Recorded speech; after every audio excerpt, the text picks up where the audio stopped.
Delgado. You really shouldn't do that. Well, luckily I have some good smokes, biodegradable. Should be okay. Of course. Senora Dark, Marshall Dark, Hmm? Richard Dark. Would you like to be referred to as, Senor? Richard's fine. Senor Richard, I stated over the phone. I've been waiting to have a conversation with you. There's before I go down the whole entire path of telling you why I wanted to talk to you, I'll tell you a little bit about myself, who I am, where I coming from. You know my name, Benicio Delgado. My cousin, Edgar, my primo,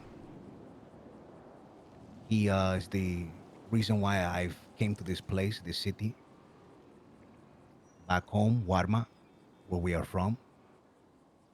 I wasn't the uh, I wasn't the best kid over there, so I needed to learn how to become man.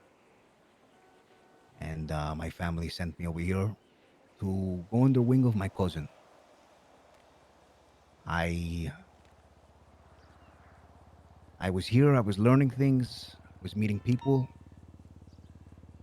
and I can say that I finally took a step forward in my life, not be too stagnant.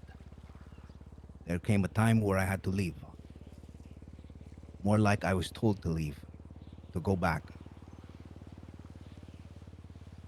So a while, almost 5 months now, I've been back in Warma, and over the time, something has happened to the point where I needed to come back here to tell my cousin something. About 5 days ago, I come back to Los Santos to find out my primo is no longer with us, no longer with me or anybody. I've had people told me that he is dead, that I need to just find a way to cope, find a way to move on. It's been a little hard for me that way because there's been people that told me that he's stuck, he's being punished. Now I'm telling you this because I need you to know exactly where I'm coming from,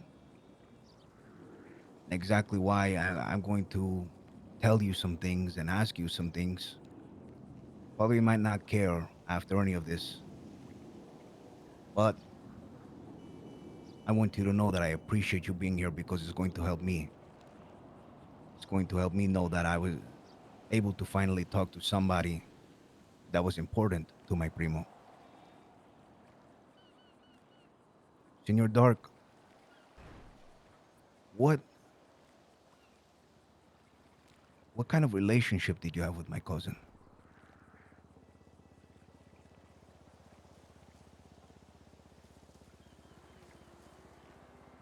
To me, what I think we had was something that was quite adversarial.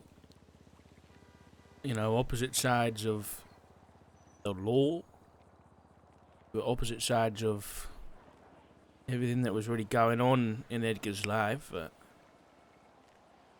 So, to me, there was no positives to those relationships, or whatever we had.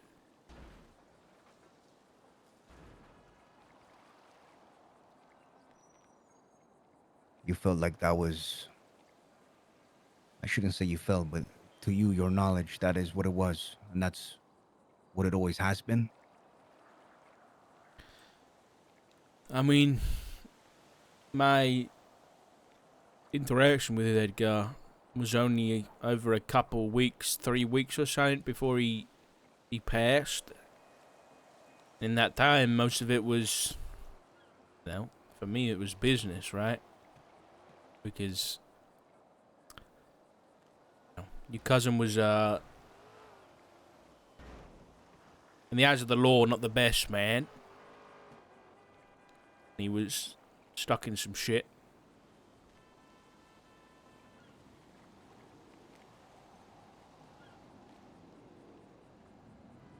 Throughout the last couple days, I have I've been a bit desperate to either see my cousin again or to at least find some type of remains to take back to Warma to put him to rest. If he truly is not alive no more, I need something because my family demands that. But throughout all this, I've learned there's a bigger purpose of why I'm here. There's a lot going on in the city. There always has been. People move really fast. The market is up and down. People fall in the love, out of the love. It's a very big city full of a lot of things. But I think you and I both know that certain things that have been happening is it's very extraordinary. People talk and compare it to stuff in the Bible, stuff in mythology. Everybody has a theory right now as far as what's going on. I'd like to show you something, but Senior Dark, not only would I need this back, this is asking a lot from you. As somebody that wakes up, that's very respectable in their line of work, somebody that carries around a badge for a purpose, a reason that you believe in why you carry it. I'm not sure what. But before I show you this, I just have to know if what I show you can stay between you and I, or is this something that's just going to be put out on the front page where everybody's going to know, everybody's going to hear or see what I've shared with you. If you want it to stay between us, it can stay between us.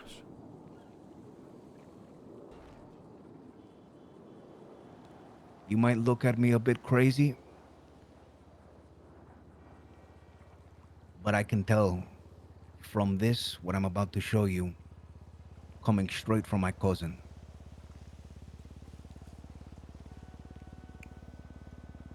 Like before he died. No, more recent.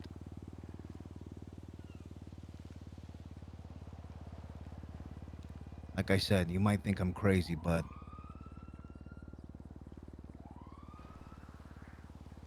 something there, something there proves that he's still somewhat with us.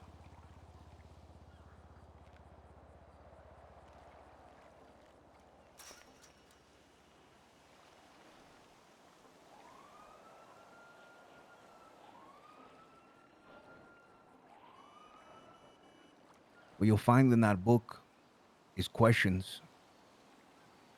You'll also find answers.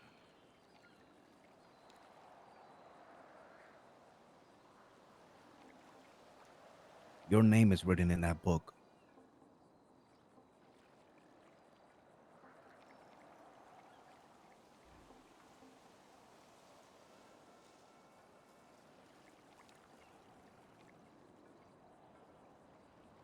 Where did you get this from?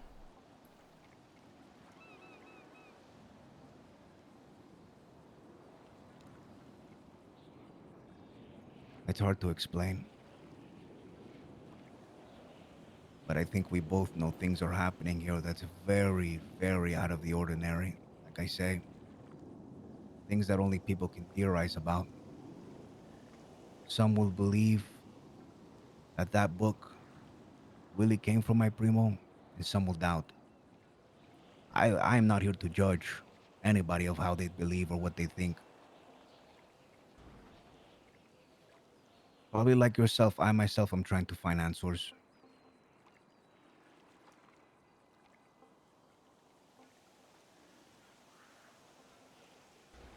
I.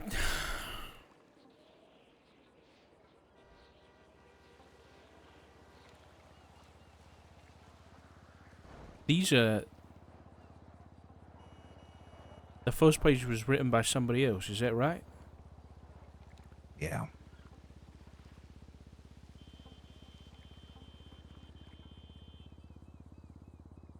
I believe you know that Senor Brandon and I are friends, acquaintance. Yeah. Yeah, Brandon was he was pretty close with your cousin, right? See, pretty sure you know. I don't know if you know Freg. Also, somebody very dear to me. It's like an hermano, like a brother.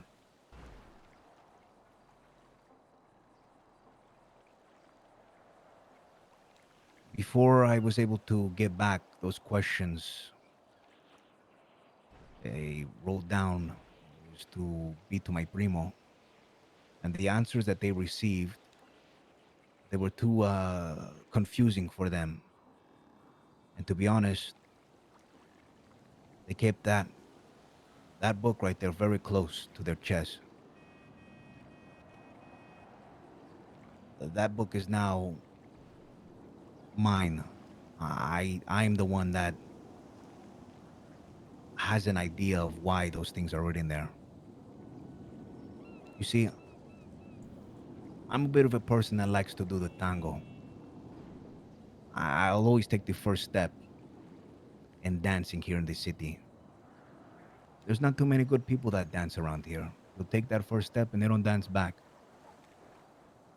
I get information is very important to a lot of people.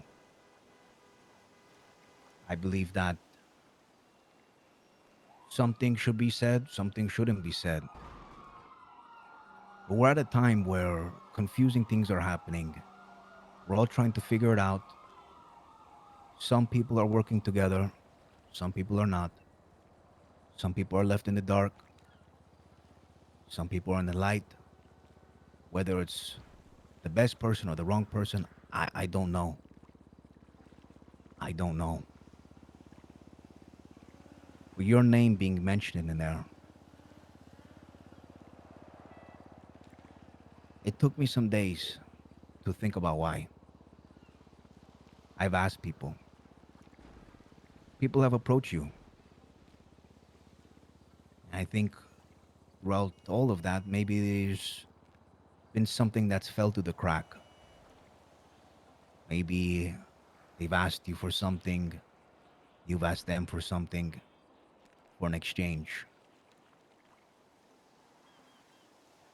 I think the reason why who you are, the reason why you have obtained certain thing, you're a very important individual.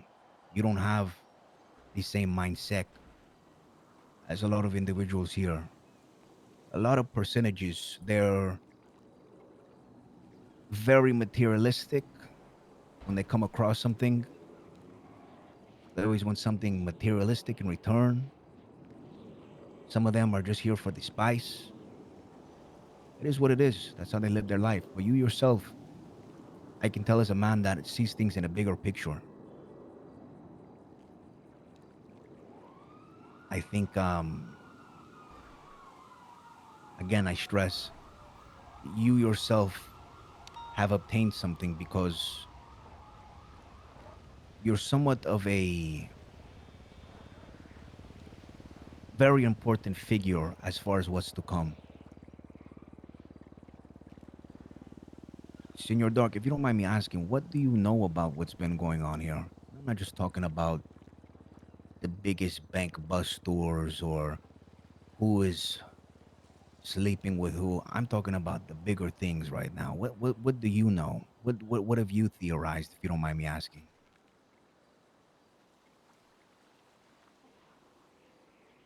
Unfortunately, I think I know most everything. You know, unless some there's definitely some things happening under the earth that like to remain hidden. It's part of my job to figure out what that is. But in terms of man at the lighthouse and his brother, this isn't the first time they've came knocking on Los Santos's door, and I just happened to be around both times. I'm pretty aware.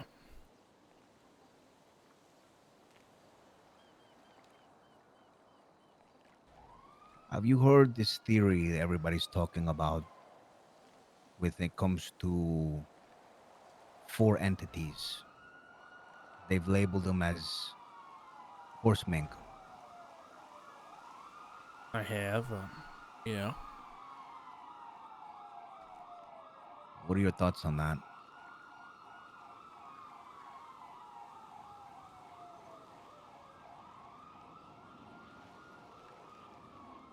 I think we're all in a lot of trouble if it's true.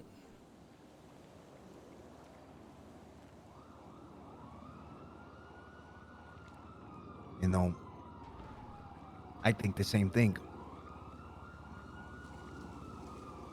I'm not I don't carry the same wisdom as a lot of other folk. I think it's due to my lack of being open to things. I've been ignorant a lot of my life. I'm not trying to blame my age on it. I'm only 19, so I'm trying to figure it out as I go. But when I first get back, my first intention was to crash out. I was going to go over to the lighthouse, do whatever I could. I was going to yell at Senior Bonk. If I were to find Senior the Buns? person they call Mr. Smith, probably curse him out as well. I've uh, I've done some dumb things since I've gotten back, but I think it's time for me to grow up. So I've been thinking a lot about yourself.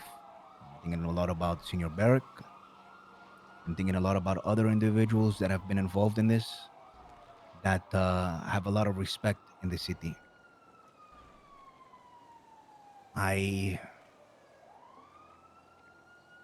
I know you have something that everybody wants,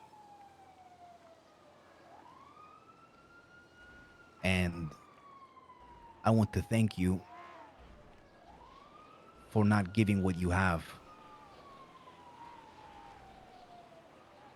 You, I feel like you have been chosen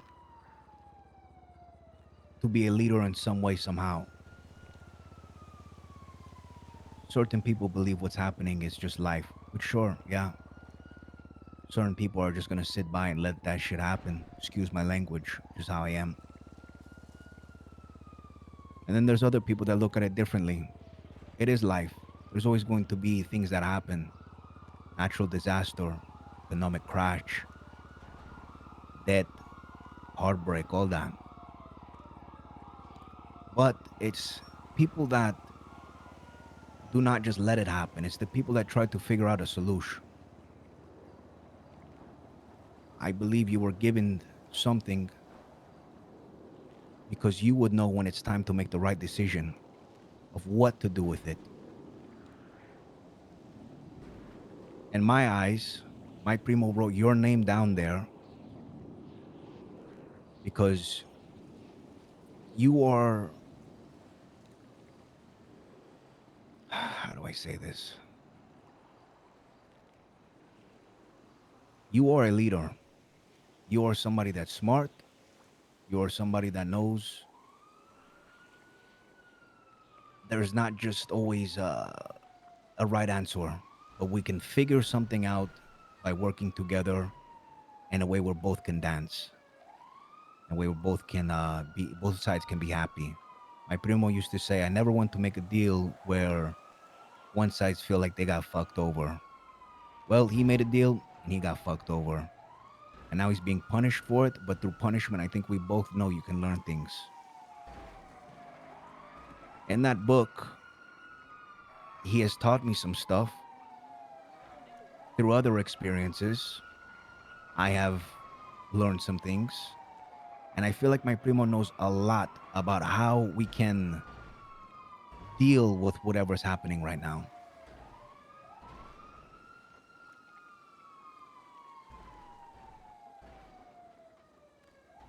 Do you feel the same way?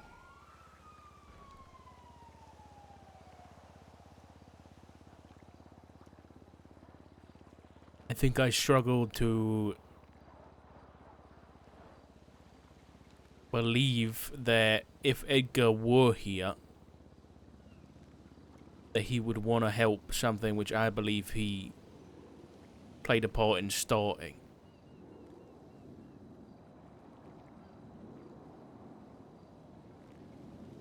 One thing I'm asking myself, everybody throwing around this Four Horsemen idea, you gotta ask why now? Why turn up now? What's happened that's brought them here to end everything?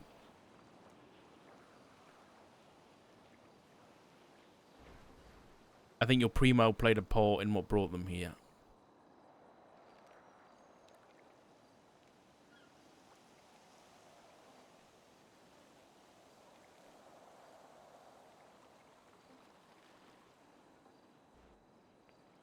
If you'd like, I can tell you a little bit more about where we come from, a little bit more about Edgar's family. I think it can somewhat clear up why you think you saying he's a part of it, or he started this or whatnot. I believe whatever you think he's involved in was gonna happen either way. I think that Edgar put himself in this position because he knew that he was gonna be the best one to find out exactly what to do to combat it. Anybody else, I hear all the time people are just saying, "Oh, there's nothing we could do about it. It's life." If they were to be put in Edgar's position, they would just keep being this vessel for these evil entities. My primo's being punished for a reason. He made a move, and in this move, it's upset somebody to the point where they don't want him to be available to anybody else in the city. I'm telling you, he knows things that can at least help people make it to whatever the fuck is going on right now. I don't doubt that he knows things. If he even still is existing somewhere.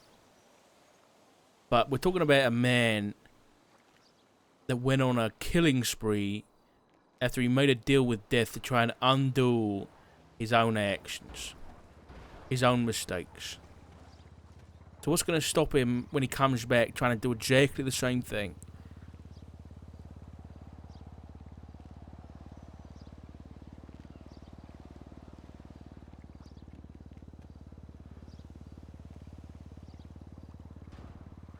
I don't doubt how you feel about what he's done. I'm not trying to say you're feeling the wrong way about it. I think my primo was desperate, made a very dumb decision, but through all of that, he is through his punishment, he is learning. He's learning that what he's done is just really bad. I don't know if you've ever made a decision in your life, not of this caliber, but have done something where you think, "Fuck, I wish I never did that." Having the regret. I don't know. A lot of people they say live life with no regrets, but I think we all do. Except my primo is high stakes man. He walks around and he does what he does without really, covering his identity. Kind of boast about it, which is also kind of dumb. But I love him. I like that he does it that way instead of you'll never know. I think he does it because he's very prideful of who he is, and he knows that he can always find something out to hopefully pass it on to the next person. He's not a one man show. Senor Dark, I'm not one to make empty promises, so I won't. But I will try my hardest is if I ever do get the chance to talk to him again, to see him, whatever it might be, whether physical form or he's a soul or whatever it is, I will find out everything that he has to offer, and I will give that information to the people that I believe are chosen to lead throughout these hard times. People talk about hope. People talk about T.A. Walker. People talk about that other people, selected people, have obtained these feathers. There's other things out there as well that I would say balance what's happening. I hate that I always has to go back from side to side, good side, bad side, good entity, bad entity. Like that's just the best way to compare it to. But throughout all of this, I think it all needs to be balanced. There's no way we can defeat whatever is going on, but there is a way that we can bring balance to it. As much as these, like I said, it's hard calling them this, but as much as certain entities that are causing struggle to people, they're all sitting together, round table style, giving each other information, figuring out how to keep them into check. I think it's about time that we start doing that as well. By we, I mean the people that want to enforce the balance. This goes way past everything else, every other position or title. We're human beings, you know? People write about this in books for a reason. And the thing is, we're seeing it. Our friends are getting sick. People are suddenly disappearing. Weird extraterrestrial stuff is happening. Whatever you want to call it. You know, I tried that whole leader thing when they turned up before. Even had the whole round table. We had 2,000 people, maybe, exchanging information. Kind of put a stop to it, whatever was happening. And it was at that table that I nearly dropped dead. And nearly lost everything. I've done it once. I don't know whether I can do that again.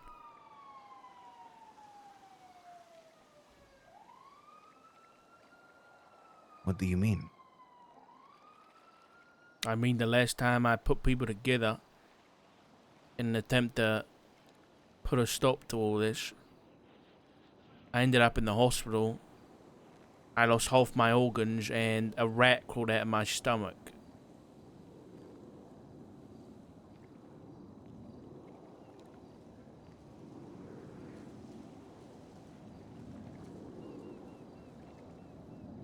Uh, so you got sick as well? Long time ago, yeah.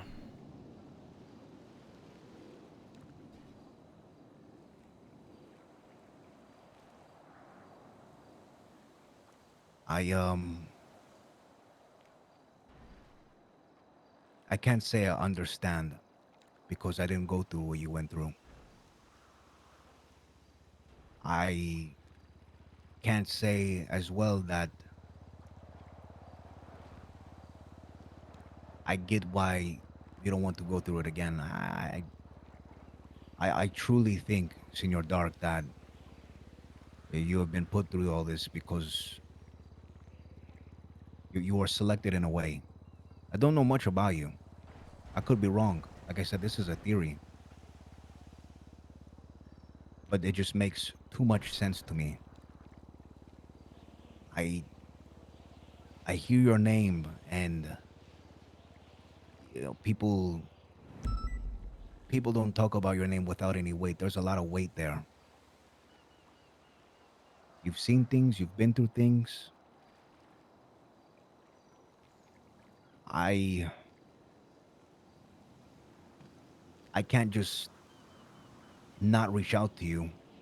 Not only because of that, but because of the book as well. I had to reach out to you. I don't care how long it took. I was going to have some way somehow to hear you, to live in your mind for a bit, to see what you see, to hear, to see how you think.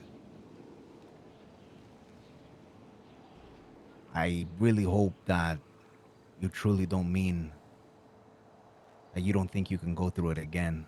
I believe you can keep going through anything and find a way to prevail. It's more of a feeling. I don't know. I guess it might be in my blood the way I feel about people, certain people.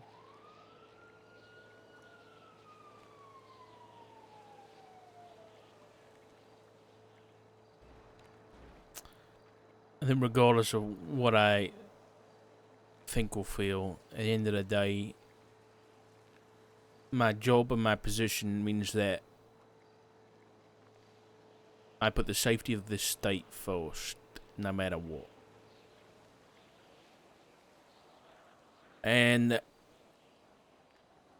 that includes trying to put a stop to all this. So you're probably right. I'm going to carry on doing what I'm doing, what I did before, what I'm going to do now, no matter what. Because maybe that's a flaw, maybe that's a strength of mine. You know what my cousin would call that is tripas, by the way. What's that? That, you know what I'm putting out right there? No. Your stomach. What's behind your belly button? Your What about guts. it? Not too many people here have what it takes to do what you do. Very, very small percentages.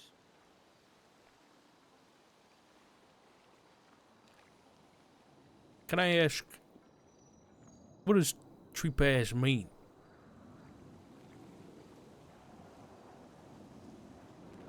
Would you allow me to tell you a little bit more about my family and Edgar's family?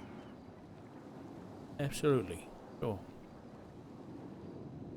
Long times ago, there was three families: Familia Lopez, Familia Delgado, y Familia Rudeo.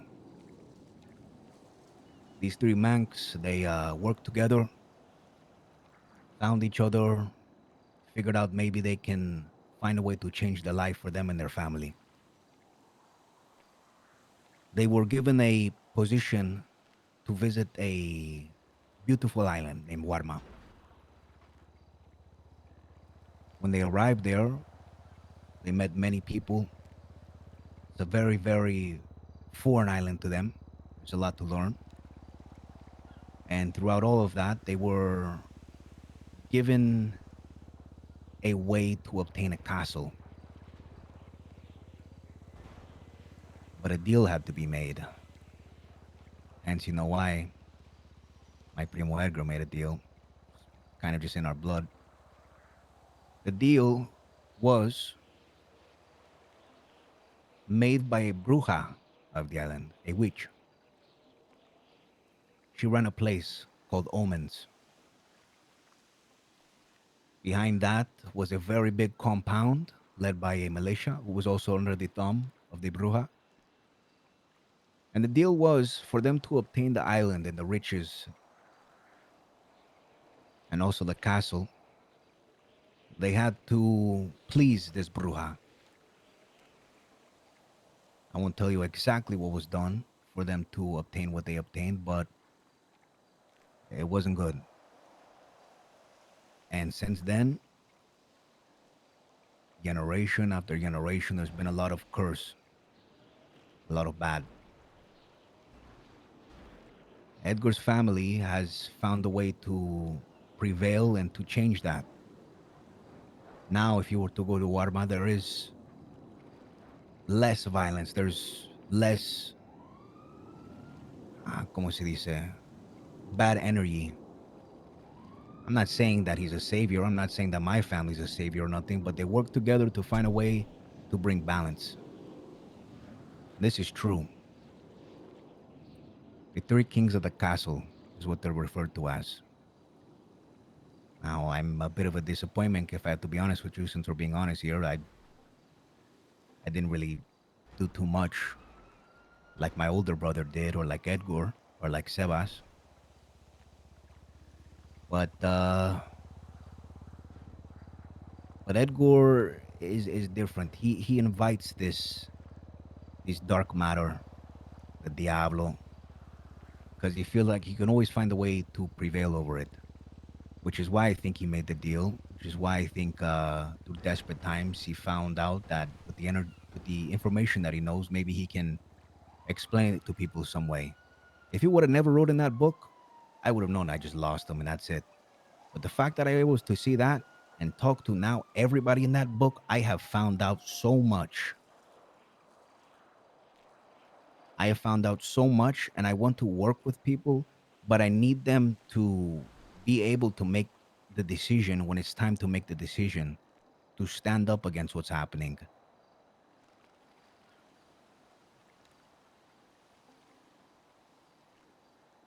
It's very hard to explain to somebody not only the history of our families, but what I believe is next to come.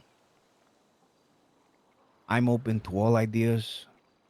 I'm open to anybody that wants to help. But this is a true tripas test. Tripas, to me, is somebody that makes the decision that other people don't want. Tripas, to me, is somebody that wakes up and says, I'm going to do it because I want to do it. I'm going to do it, and I'm going to do it proud.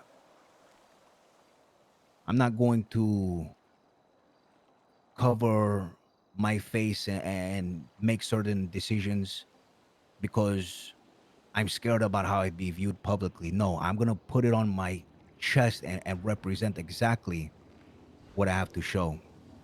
I'm not the best there is either, compañero. I myself have done bad things in my life. But there's one thing that I'm not going to just let happen.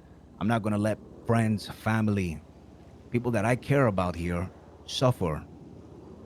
This the end coming. I don't want there to be an end. I don't see an end. I see a way for all of us here to thrive.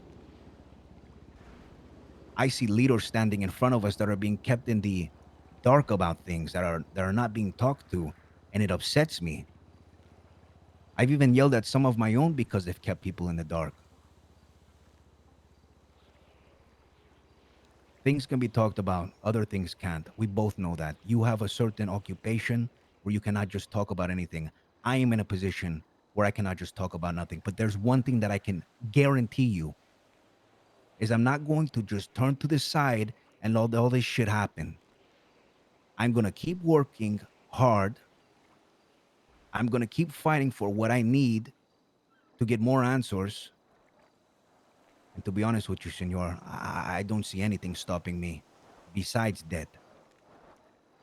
They tell me to stop because I'm going to die.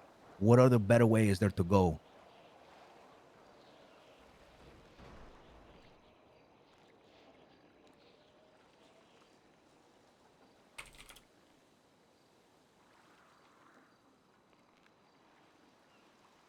You're very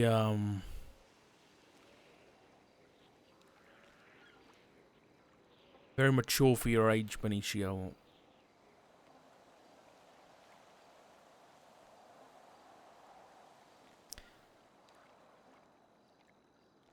I don't think I can give what I have up without something in return. Has Brandon made you aware of the deal I offered? I've told him whatever deal you two have, that is between you two. I trust in Brandon to make the right decision. If time pass and there is no movement, then I will step in. That's my compañero, that's my hermano. I trust he will make the right decision the same way you will. I didn't come here to obtain that today. I've come here to talk to you and to maybe, hopefully, shed some light on some things that maybe you weren't aware of. Maybe some things fell to the crack. But whatever deal between you and Brandon,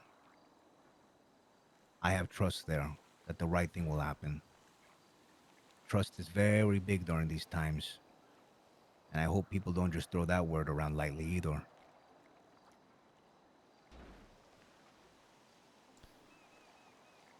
You know, maybe I can't give you the feather right now, but I might be able to give you something else. About a year ago, we started finding pages from a journal. A journal belonging to Norman Bones. A personal diary, a recount of everything, including his brother. So you want information on Norman and Isaac? You find that journal.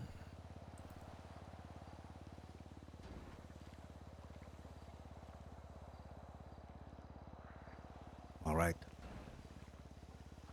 I'll get working on that. I need to know more about why I believe this man is being used as a vessel.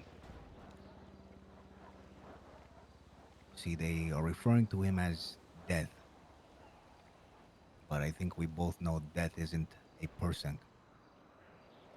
It's a part of life. Maybe this person that's being used as a vessel is suffering. Maybe there's a way we can finally free him. Free him to the point where it's safe and it's healthy. With that, I don't think it's just going to be happy ending.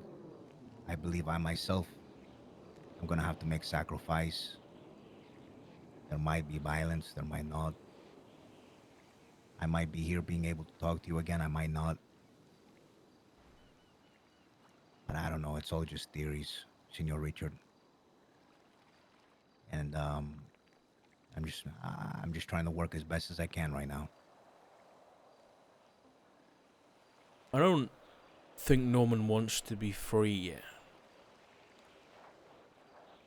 I think he's exactly where he wants to be. Perhaps, perhaps.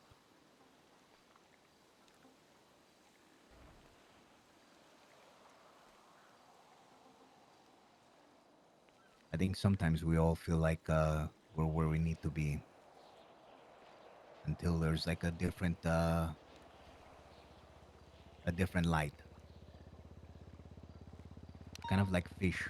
You look at one bait, nah. Look at another one, oh, I'll take that one. I don't know, that's just what I think, but I'm wrong about a lot of shit.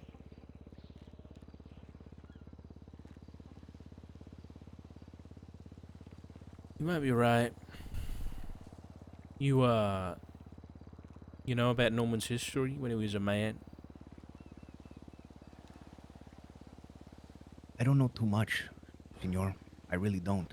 If you can tell me some of that, I honestly appreciate it. Norman Bones was a man just like you and me, though he had a taste for killing. I can't remember the exact number, but he made attempts on dozens of people's lives. I think it might even go up to the 50s, if not more than that, before he was eventually caught.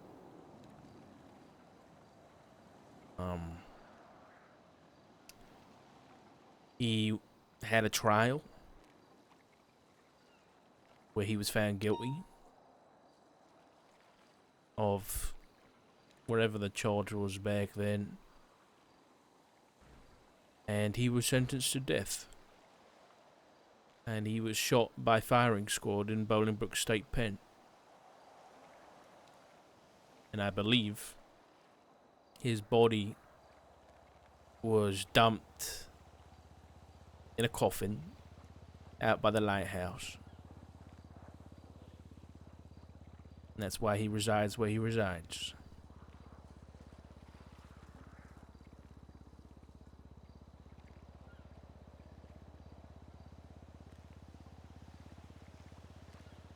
Very, very, very violent story. Sad story there. Sad life. I I didn't know it was that bad. Ay, Dios mío. From Norman himself, he told me that when he died, he went into a room with death, and only he walked out.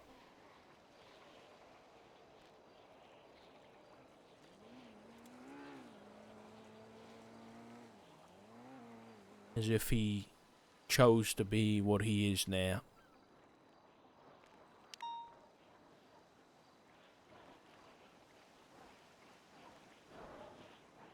Hmm.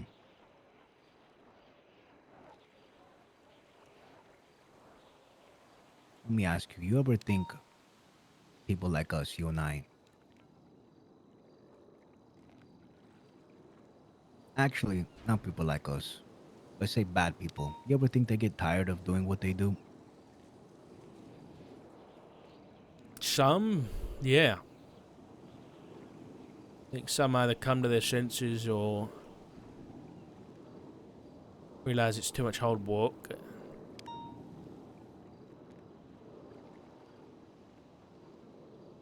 I've Norman, looked at, see. I don't know whether Norman's one of those.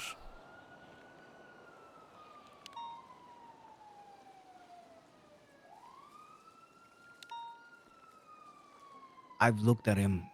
I'm gonna tell you that people told me to stay away. Specifically, my primo told me to stay away from Lighthouse. But I have gotten a bit desperate, and I went over there, and I was met to two different people. I heard a voice at the house, not the lighthouse, but the house where I've met Senor TA. I had a very long talk with him. And as I was leaving, I felt eyes the same way I feel right now, the same way I feel every other day. I felt somebody staring at me. And I looked at the lighthouse and I seen him there. Like I said, I was really upset when I first come back here to the city. So I march on over to the lighthouse and I pretty much curse at Senor Bonk. And the look in his face, the tone of his voice, is almost as if something was inside making him say what he had to say, making him do what he had to do. He seemed exhausted, compañero. He seemed almost ill. Now, that could just be him, sure. When you say that two walked in and one walked out, a theory of mine is that something took over, that maybe death is the one that still prevailed through that fight or that conversation, and realized that he found a very good vessel, somebody that was really good at causing violence or death And again, it's just only a theory. I'm still trying to figure out more information. And I really want to stress to you how much I appreciate that you're able to stand here and talk with me. I I've talked to everybody that's mentioned in that book, by the way, and you were the last one.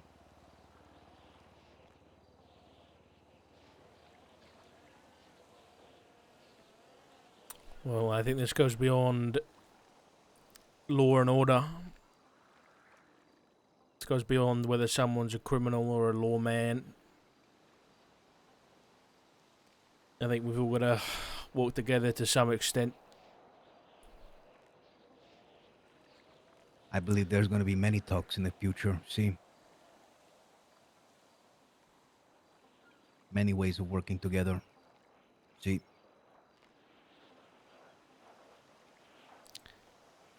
I have to ask, if you are so set on ridding this island of these entities,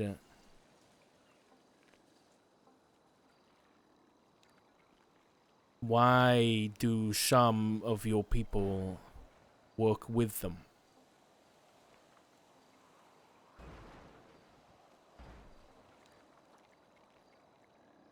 it's not to get rid, it's to bring balance.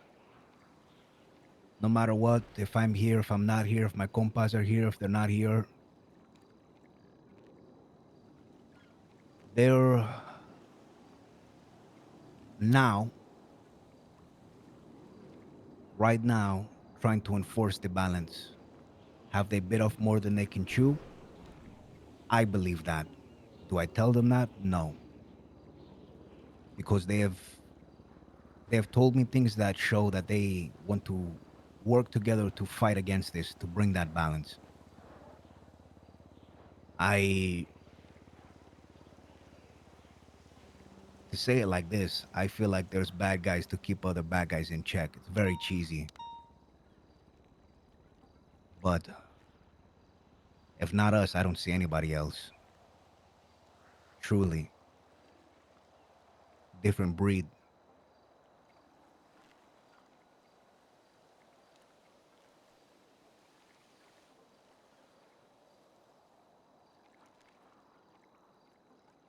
Perhaps. Perhaps. I mean, regardless of what happens, somebody's got to do something, right?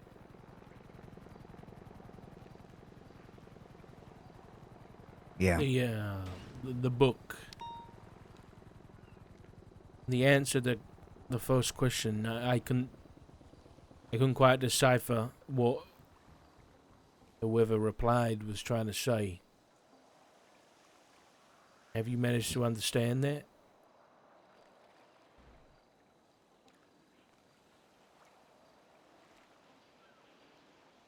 You know about the bellow chip?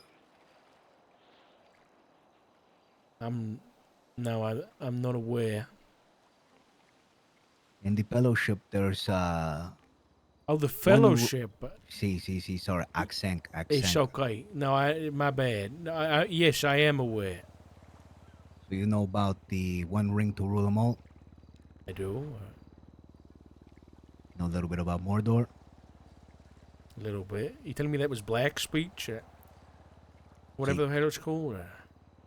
the goblin speech. See, I knew You're that's telling my me... primo because he is big on that, and only I know that because I'm his family. Well, I'm also aware because the first time I met Edgar, we had a big conversation about Lord of the Rings. He was very passionate.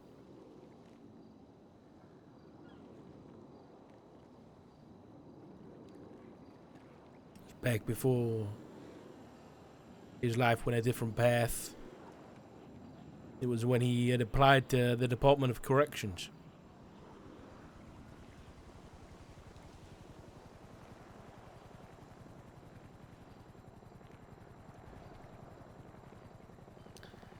I'm glad you got to see that side of him. He's really big on the fellowship.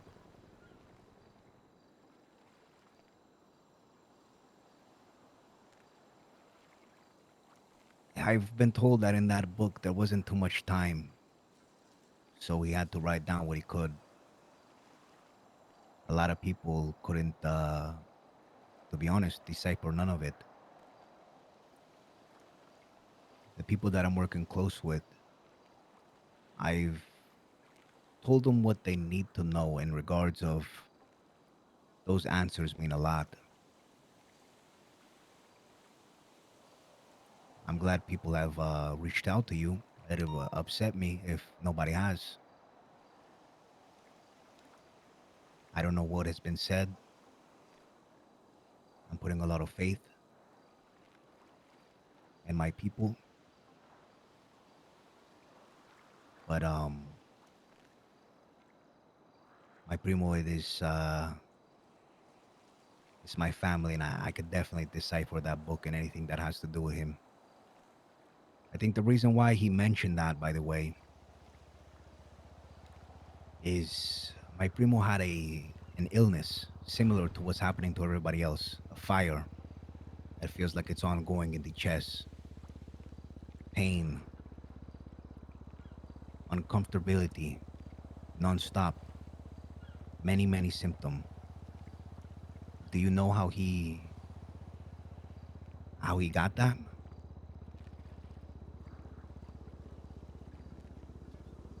I imagine it was because of his deal with Norman.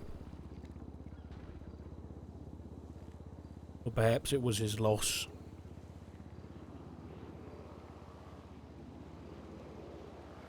He was he was attacked by Senor Normank by a certain weapon that's dear to Normank. I'm not trying to go all fairy tale on you, but maybe that's said in there because it has something to do with a weapon that's used in the fellowship, that's used against certain percentages in there. You get what I'm throwing at you? I think I do. Saying like Norman's like one of the Nazgul? Is that what you're getting at? Exactly. See. Now, this isn't from my hand. This is from my primo. And like I said, he only had a little bit of time. So I'm figuring maybe that's why he wrote that. Still more I need to find out there in regards of what's being used by this opposite side, this what I keep calling these bad entities. What's being used? What is their tool? What do they keep close to themselves? And what happens when a different side were to use it against them? Like I said, I'm not here to defeat nothing. I'm here to try to bring a balance so that way we can keep living our lives and have to worry about normal things such as a common cold, or maybe you spent too much money on this so you're a little low on rent, or things like that. Not having to worry about the whole entire thing ending the worst way ever. That's what I'm really trying to figure that out. I want to tell you this theory here that I have. Kind of goes back to what I told you, where certain people were put into place for a certain reason. I mentioned leadership. I believe that a small window is going to open. And when that small window open, people keep saying the four, whatever bad entities there is, I need them to be butting heads. There was a recent event where Mr. Smith, Mr. Bonk were butting head. They were butting head, and something happened that day. If I can somewhat have these people occupy, there is a way that I can have a chance to finally, really, truly have a conversation with my primo. And like I told you, through punishment, there is learning. He knows about some things that we don't. And if I can find out that information, anybody who has stepped up to show that they have tripas to fight against this will know all that. So that way we can prevail and have a life. That is a theory that I have. That is a plank that I have. And it's something that I truly have not shared with not too many people. My compañeros, yourself, Senor Barrick. Now I'd appreciate if one day you see Senor Barrick, if you don't approach him about this yet, because in due time, I believe a big meeting is going to happen. And I know schedules are very conflicting for a lot of people. So if certain personages aren't there, I will make sure that the information is passed, but I need to make sure I have the right people.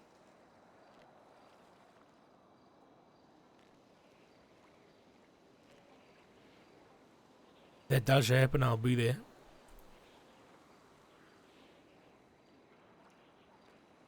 You are looking for angles. And there's a lot of unknowns in this whole thing, but there's a variable that has popped up that wasn't present before.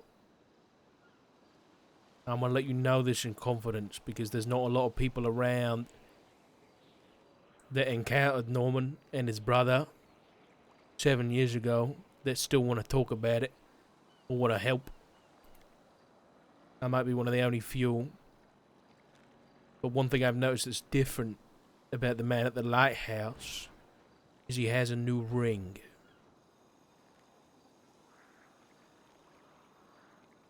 Do you know about his ring?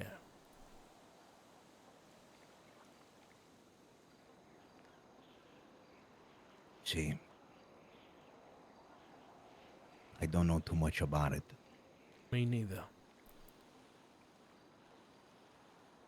I've just also not found. I found out about this not too long ago, and I'm kind of on the same page as you, as trying to find out more information about this ring. And when it was told to me, I grabbed that book and I pointed right at that first thing that my primo wrote down. He gotta know something.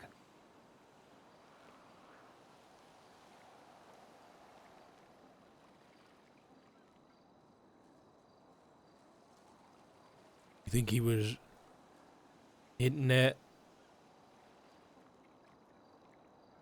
a ring because of writing down the black speech? See,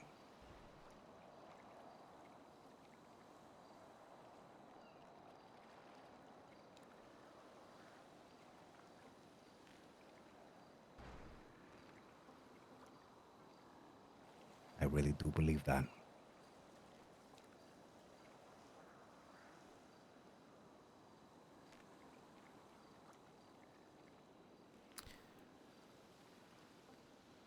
I don't know what else that I can currently give you in my capacity as a law enforcement officer that isn't gonna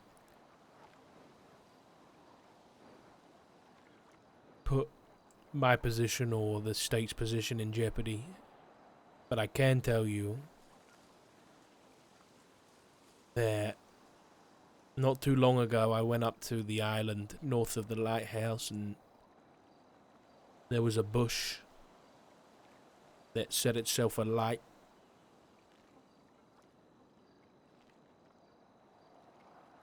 And then disappeared.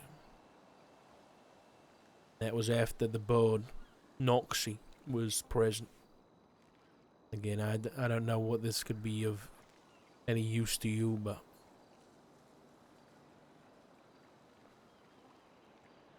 got out of there pretty quick.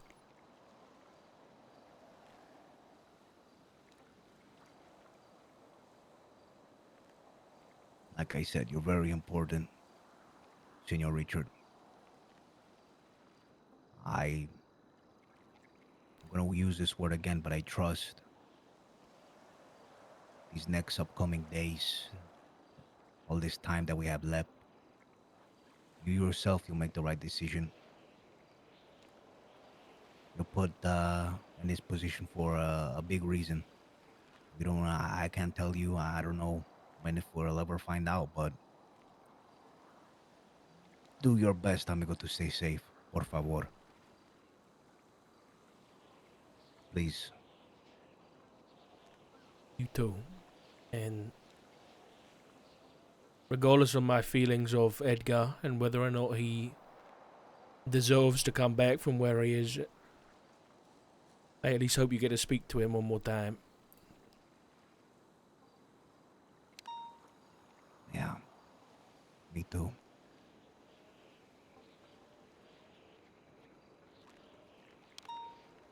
I hope what I have told you can help. And when the time comes, if we need to work together, put a stop to all this, then I'll be there. All right, compa. Like I said, I appreciate this. Not only have you helped me today, but you've also instilled a little bit more hope for me to keep fighting against this and to keep finding out some stuff so maybe I can help you as well. Hope so we got, Benny. Hope so we got, mate.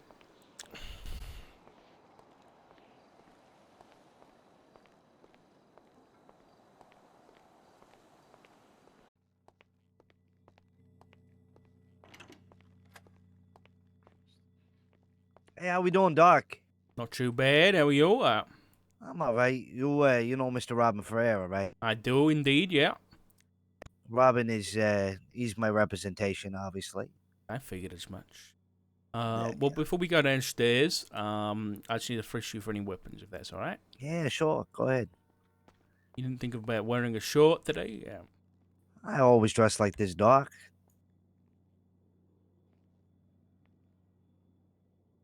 It's a bit Oh, cold. your hands are cold, Doc. What the fuck? Well, listen, if you had a short on, there wouldn't be a problem. Robin would have to do the same. I'm starting to get THO, motherfucker. Why'd you have to touch Okay. my nipple like that? What's THO? Oh, never mind. No, please enlighten me. THO is just like when your nipple gets hard. I'm married, Brandon. Don't flatter yourself, Doc. Come on now.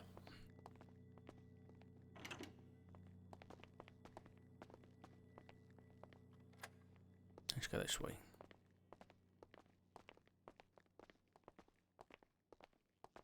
You both having a good day? It's been okay. What about you? Yeah, pretty good. You have to forgive me. My lawyer walks very slow because he has to move for no man. I mean, he's 75 years old, Brandon. Give the man a break. First of all, don't act like he's not adequate. Don't bring age up I into didn't this, say Doc. that. I didn't say he's not adequate. He's very adequate. He's 75 years old. He's got to start losing his mental pretty soon. No, I'm probably, just is what saying you're that that's alluding the to. reason why he's probably walking so slow. Maybe Yeah, give the it's man a because he's hand. a very important man. He doesn't have to move for no man. He moves at his own pace. Come on. Don't worry, Robin. I got your back. Same way you got mine, brother. Thank you.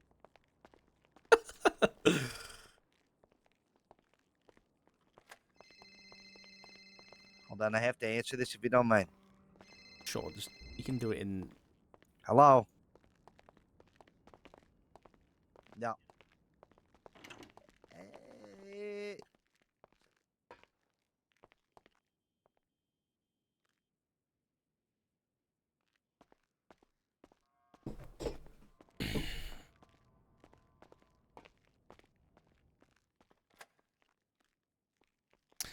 Right.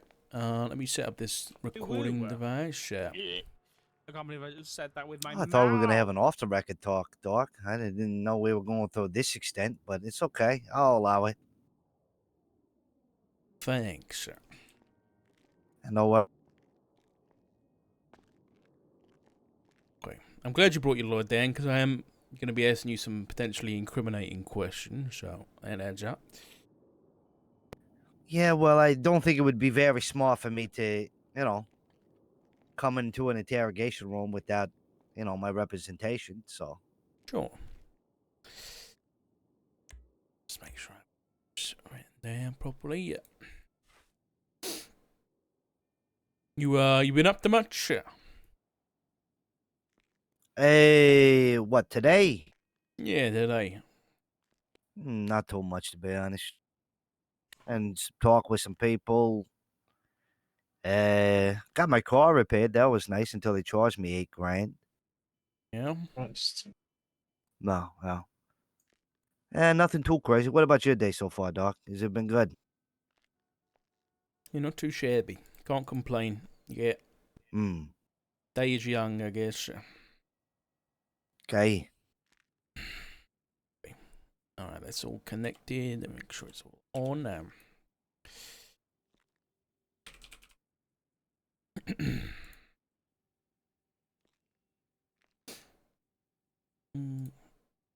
Okay, yeah. Did you get a prosthetic? I did, yeah. Okay. Nice. But my I had one from Bearcat. You know, always buy a backup when it comes to things like that. No. Always buy your backup hand. Yep, that'd be my life advice, Brandon. That'd be my life advice. What the fuck? All right. Listen, when you end up with, this hopefully it doesn't happen, but when you end up with one hand, you'll be thanking me for that advice. Nah, it's okay. I don't need that advice. I have regenerative properties. You do? Oh yeah, I could grow a hand back if I wanted, I'm sure. Okay. I just gotta think hard enough. I wish we were as talented as you, Brandon. All right, let's get this interview started. Okay, this is going to be Field Marshal Richard Dock of the San Andreas State Marshal. This interview is going to be commencing at what time are we? 16:20 UTC. I'm going to be joined by Counsel Robin Ferrara, and the interview is going to be one Brandon Valentino. Okay, before I get started, Brandon, I'm just going to inform you of your Miranda rights. So you do have the right to remain silent. Anything you do or say can and will be used against you in a court of law. You have the right to an attorney. If you cannot afford one, when we put you by a state if available. You understand these rights as I've read them to you. Yeah, though. And just to clarify, Mr. Ferrara here, you requested his presence, yeah? I did. Mm-hmm. I did. Okay. All right. So, Brendan, I've brought you down here today to ask you some questions about the events of the evening of February 12th. So it was a week ago. And so I completely understand before you, most people do say that you can't remember much. But I'm hoping I might be able to jog your memory and ask you some questions. So, Yeah. So, Brandon, I mean, what did you get up to on the 12th of February? I don't know what I did 2 days ago, let alone a week ago. And that's not me being condescending or trying to do what everybody else does. I tend to keep myself a little busy, so I would need like something specific that happened that day for me to recollect what we're referring to. Okay. I can maybe something here that's nice and specific. I mean, let's start nice and easy. Who were you with that day on the 12th? I like I said, I would assume that I was with some of my friends. I normally am, but I do mingle with different crowds. I'm a social bee, as they like to say. You know what I mean? I like to see. get out there and talk with some people. I see. Brandon, did you recall the traffic stop that was performed on you on Power Street? Traffic stop.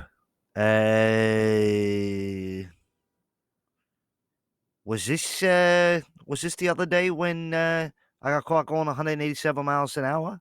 And the assistant chief said, "I'm gonna get your ass, Brennan," who like abruptly left the traffic stop. He seemed rather upset with me, like he wanted to give me a ticket. But I guess something came up and he threw me my license back and he said, "I'm gonna catch your ass, Brennan." Then he drove off. Is that what we're talking about? No, I don't think so. This was on the 12th of February, and you were pulled over in your black Premier. by Officer Aaron Culture. I haven't been pulled over by Aaron in a while. She. Well, you did. You got pulled over by Aaron, and then you shot her. For God knows what reason. I guess it's one of the reasons I've brought you down here is to find out why that happened. Or it was Brandon. Yep, Or is that why we're here? yeah, I'm looking at the report right now. Huh. Now, I'm not calling you a liar, Doc, and I'm not saying that that report is full of shit. I'm not, right? Like, I trust that you guys do your due diligence and you do your job to the highest authority. But I think I would remember shooting an officer, especially one as beloved as Miss Carter. Mine and her relationship is rather good, actually, despite the fact that she keeps her nose shoved up my ass so fucking far that she can breathe out of my mouth. I'm actually rather fond of Miss Aaron, even though she killed her husband.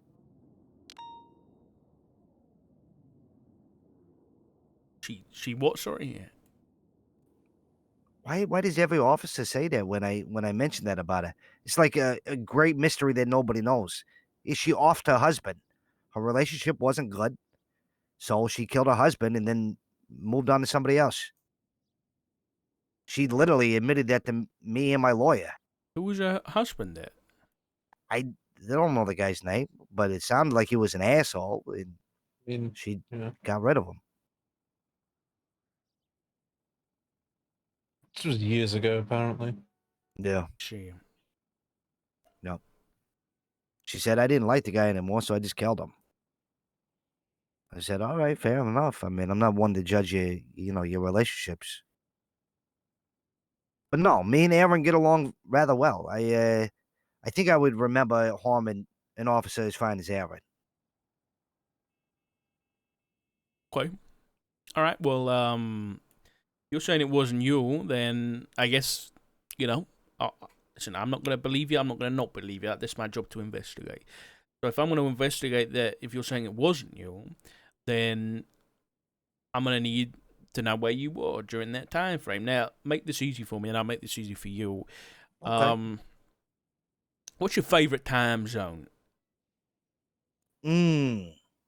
And I'll make So, sure I've got the right time for you here to give you a good idea of when this happened, and you can tell me what you were doing at that time.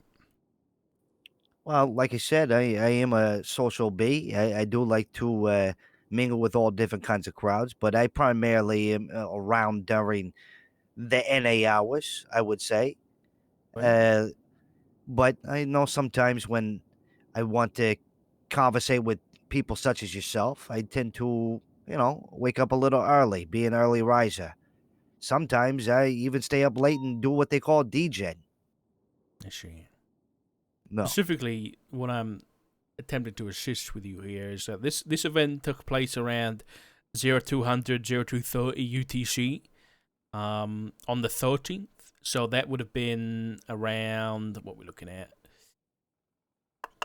probably about 9 p.m. EST, if that helps at all. Oh, yeah, I was probably out and about during that time. Can you recall who you were with, what you were doing? Was that around the time where I was held inside of a fucking hospital for hours upon hours upon hours, being asked the same question over and over? It was before that. Um, mm, mm, mm. Before that, I don't know. I was probably hanging out with some friends. I can't give you exact names because like I said, I don't remember who exactly I was hanging out with at that point in time. But I would say that I was probably hanging out with some friends. I was definitely around and active, as the young kids say. I see. So you can't give me any names of people you were with around that time, locations that we might be able to, collaborate your story with, nothing like that. I know. I went fishing. I do remember that. Okay, Had a roughly nice what boat time was ride. that? I don't know. I'd probably say like 7:30, 8, somewhere in there, maybe 8:30. I don't know. It was starting to get dusk. It was getting late in the evening. Okay, and who were you with when you went fishing? That was by myself then. Later I did meet up with some friends. Okay, But that will help. But what? Who did you meet up with? let's see. I met up with. Let's see. I got my car repaired. Then I hopped in with some of my friends, and then I believe James was there. Who else? Who else? Yeah, I don't know. There was a bunch of people that I hadn't really met before. His friends, you know.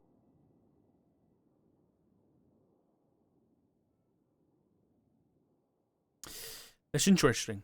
That's interesting Mm. because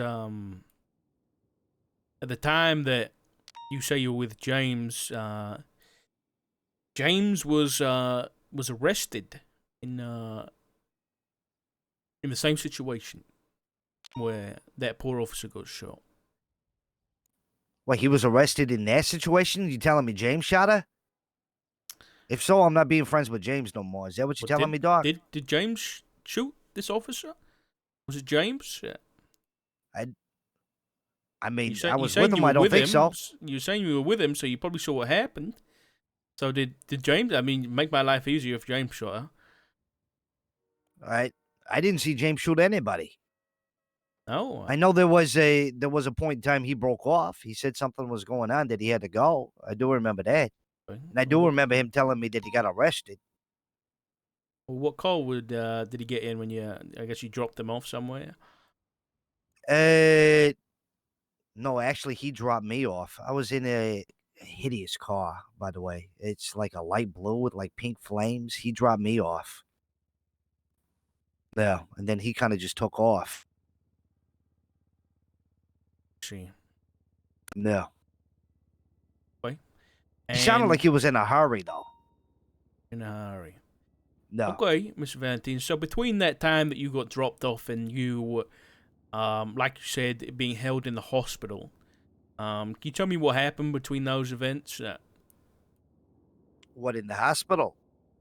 Now, between the time of you getting dropped off by Mr. Kelly and Uh-huh. ended up in the hospital with the police, Yeah. can you tell me what happened in between that time? Yeah, so I was with a couple of people, like I said. I don't really know their names. It was like my first time really hanging out with them. But I know this is gonna sound stupid, dog, but we thought it'd be funny, right? To go to the clothing store, get some crazy, wacky outfits on, and just drive around fast. Pretty stupid, I know, right? Not very safe. And I apologize for that. I've already repented for my sins. But yeah, next thing I know, while we were driving around fast, I got some cops on us, and they were being like really, really, really aggressive out of nowhere, and the car started smoking. So I called up somebody and I said, "Hey, can you give me a car?" They got me a car. Turns out it was a real piece of shit car. I got in that car, started driving away from the cops again, and ended up getting caught. It was by Bobby Charles and some other person from Blaine County that I'd never met before. For some reason, I wasn't feeling very well, Doc. Like I was sick, and I had the urge to cough and all kinds of stuff. And I tried to tell the officers, like, you should leave my mask on that I have, and like I wouldn't get too close to me. I feel like I'm getting sick, but they didn't listen, and all of this shit. And then I had a coughing fit, and then next thing I know, Bobby started getting sick, and then the other guy got sick, and next thing I know, I'm in the fucking hospital for hours upon hours, being asked questions about shit. It was bad. Right. So what was this outfit you put on? This silly outfit, as you like to put it. What was that?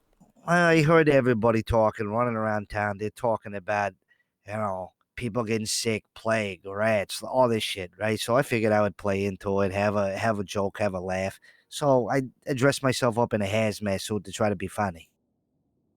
But I think that they gave me a wrong suit at the at the store, Doc, because I started not feeling very well after I put it on. I'm wondering if maybe it was a contaminated suit that somebody rented that they didn't clean. Perhaps it had a hole in it. Maybe. Hmm. You put the shoe on and you start feeling unwell. I see. I didn't feel good at all. Okay. And then tell me about what happened at the hospital. So you get arrested, and you get brought to the hospital. What happened? Well, they put me in a room isolated with the officers who were sick. Right, there was a lot more sick officers than what I seen. There was 3 or 4 more who were sick that I who weren't the ones who arrested me, and they're all coughing, they're all getting treatment. The doctor's sitting there staring at me, is telling me, "Brandon, you can fix this. You know how to fix this. I'm sure of it." Blah blah blah. Because he was asking so many stupid questions that I knew that I could just tell that the doctor didn't know what the fuck was going on. So I'm not gonna lie, I wasn't the nicest person in the room. I started like combating him and giving him different like he would say something, I'd be like, "Yeah, you're full of shit," right? So he started questioning himself whether I actually had information about shit or I was trying to hold back shit or that I knew more than what I really did. But really, I was just trying to get a rise out of the doctor because my friend was sick for weeks upon weeks and the hospital wouldn't do anything about it. They said that they couldn't do anything about it. So I just used that to my advantage, and I knew that they didn't actually know shit about everybody being sick. So I figured I would twist a knife in his back a little bit. He didn't really like that too much. So that led the officers to believe that I knew more than what I really knew. And then they just held me in a room for like 3.5 hours, and every 10, 15 minutes they would come in and say, "How do we fix this? You know more. How do we fix this?" And I try to tell them over and over that I'm not a scientist. I'm not a doctor. I don't know what the fuck they're talking about. Like, why you keep asking me? Then he just held me there over and over and over. Same questions over and over and over. Like a broken record.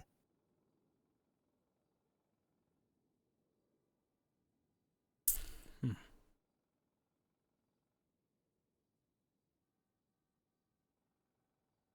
I heard You some of think? them are still sick, to be honest. Um, not 100%, but I think you might be right.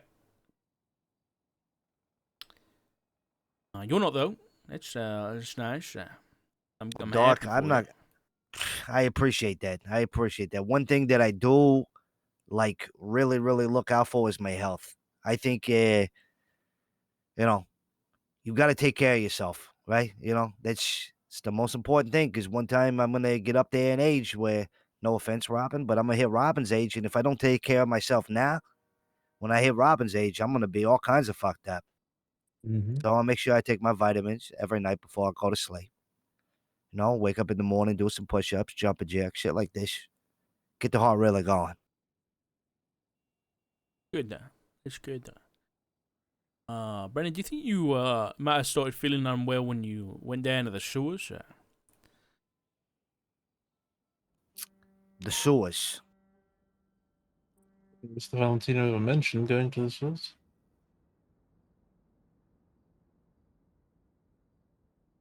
I'm aware. My question stands though. What are you trying to get at here, Doc? You asked me, what transpired, what I did, what I was wearing. I let you know all of that. Why are we asking about the sewers now? Little give and take here'd be nice. What are you looking for? I want to know what you were doing down there, Brandon, and who you were doing it with. So you're assuming that I was down in the sewers. Well, I'm not in the business of making assumptions. Sounds like a pretty stark assumption to me. I mean, you're placing me there without, me telling you that I was there. Maybe from your side of the table it seems stark, but not from mine. So Let me get this straight. I tell you all of that, and then you still assume that I'm in the sewer for what reason? But you acting like you got, like, I don't know. It's like something came across your desk or something, and you're just assuming that I was there. We've received several statements that you were present that day in the sewers. So that's why Statements you're here. from Obviously, that's not the kind of thing I'm going to reveal, is it? It's for people's safety and everything. Yeah, this is what cops do, Robin, right? I've been here before. Next thing you know, he's going to sit here and say he's got video evidence. They found my hair on scene. Shit like this. I mean, it's what they do. You know what I mean? Mm-hmm. It's just the common tactic. Oh, we got multiple statements. Oh, I have a video of you, Brandon. Oh, your friend's in the other room squealing. You know, normal shit.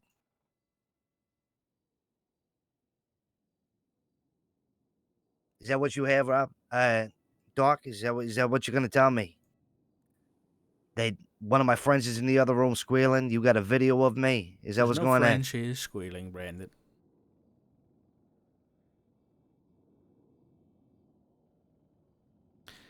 I think what we realize here is that I know what you were doing, and you know what I'm doing. So maybe we can cut the crap and get down to some cooperation here. You know, Doc, that was a good drink. You know, I have this thing about how I like people being very direct. I respect police officers, but I'm gonna be honest with you. A lot of I'm not gonna say your officers because you're in the marshals, but there's a whole lot of officers who just beat around the bush, who act like they know everything about a certain situation, and they sit there and they lightly prod at the situation when they could just be direct and honest and just ask a question, and you would be surprised what answer you get. But they don't do that. They try to play that bullshit angle. And like I said, I respect police. I respect them doing their job. But I like things direct, Doc. You know, ask me where I was, alluding to whatever. You would have a better chance of coming down here, sitting me down and being like, Brandon, I know exactly where you were because I have a fucking video of you doing what you're doing. And then I would be more likely to answer. But people don't do that.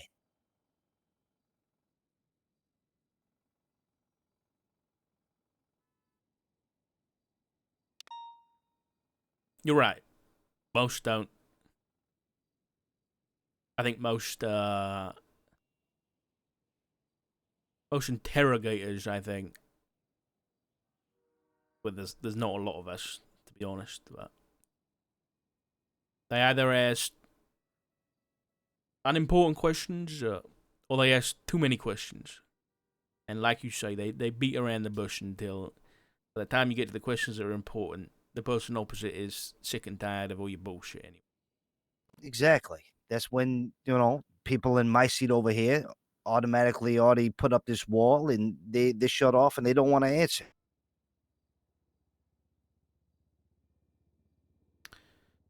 So maybe I will be direct, Brandon, because I think we've got some rapport with each other, and I'll give you that respect, and I'll stop beating around the bush. No, man. Why are you assisting Dr. Smith?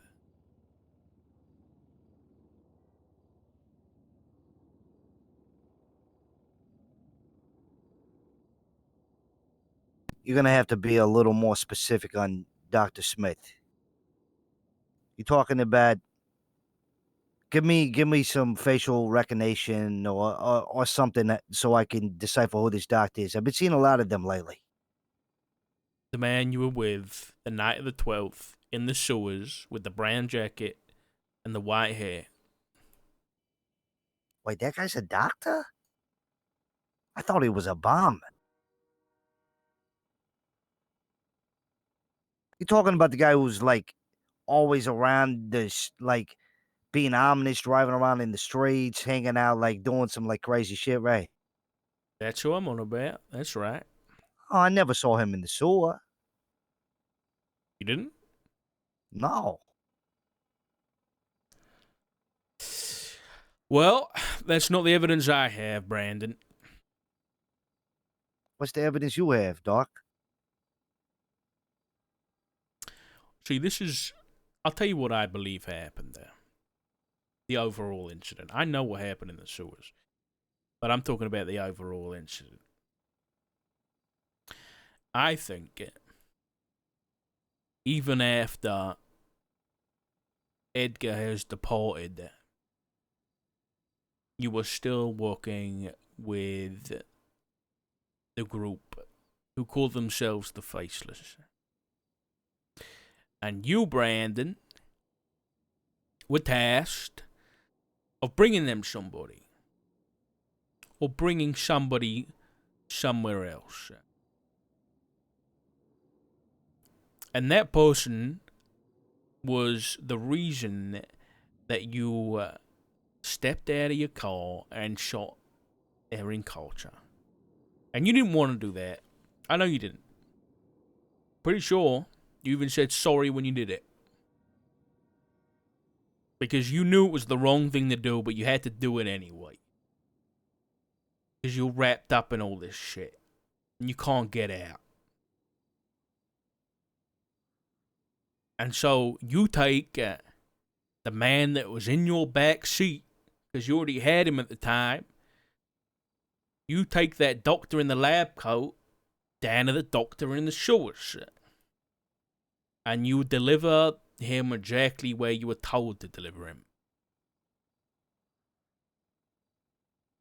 And then what happens, happens. And I know that I don't want to think about what happened. And you were there. So I imagine that shit's been playing in your mind for the past week. The blood. The sounds. The flesh peeling off flesh. Because that's what you're doing, Brandon. That's the shit you're into now. You're wrapped up in something that's peeling somebody's skin off and peeling their eyes out.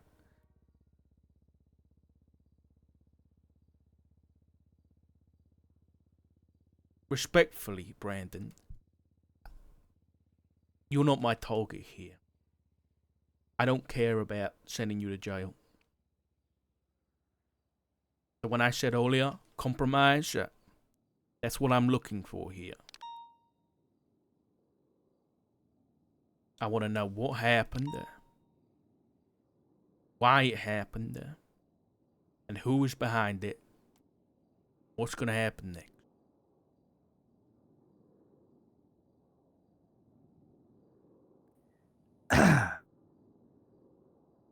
It's quite the story, Doc. Quite the story.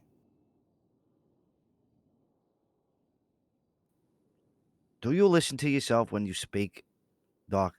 When you thought of that elaborate story, do you even know what I do with my life? Do you know even know who I am? Listen to things that you're saying that I did. Do you think that this is a normal thing for somebody to do, to find themselves in a situation where they're taking people down to a sewer and getting hacked up and skin ripping and all of this because they're forced to? In what world is that even viable?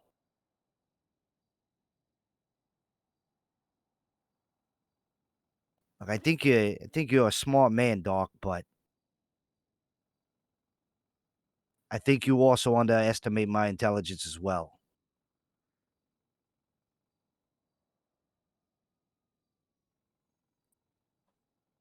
Should you say that Brandon isn't your target?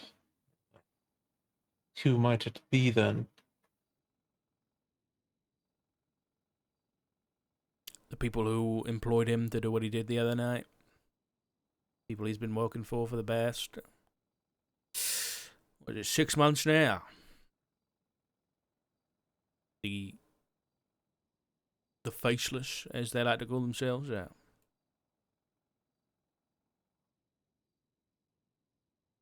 I'm self-employed, Doc. I'm not employed by anybody. I don't doubt it. Edgar said the same thing when he was on that side of the table. When I asked him to compromise, and I gave him an out. And I get it's a different situation, but look where he is now. You have a lot of fucking nerve to say some stupid shit like that. You have a lot of fucking nerve to say some stupid, ridiculous shit like that. The fuck is wrong with you? He is where he is now because of some stupid actions that he took, being a selfish fucking idiot. And you're gonna sit over there on your high horse talking about a dead man? The fuck is wrong with you? With all due respect, Doc, that's some insensitive, stupid ass shit. Richard, You we know why both the know fuck it. he's not here. We both know that Edgar did give an out. It just didn't seem like the one you wanted.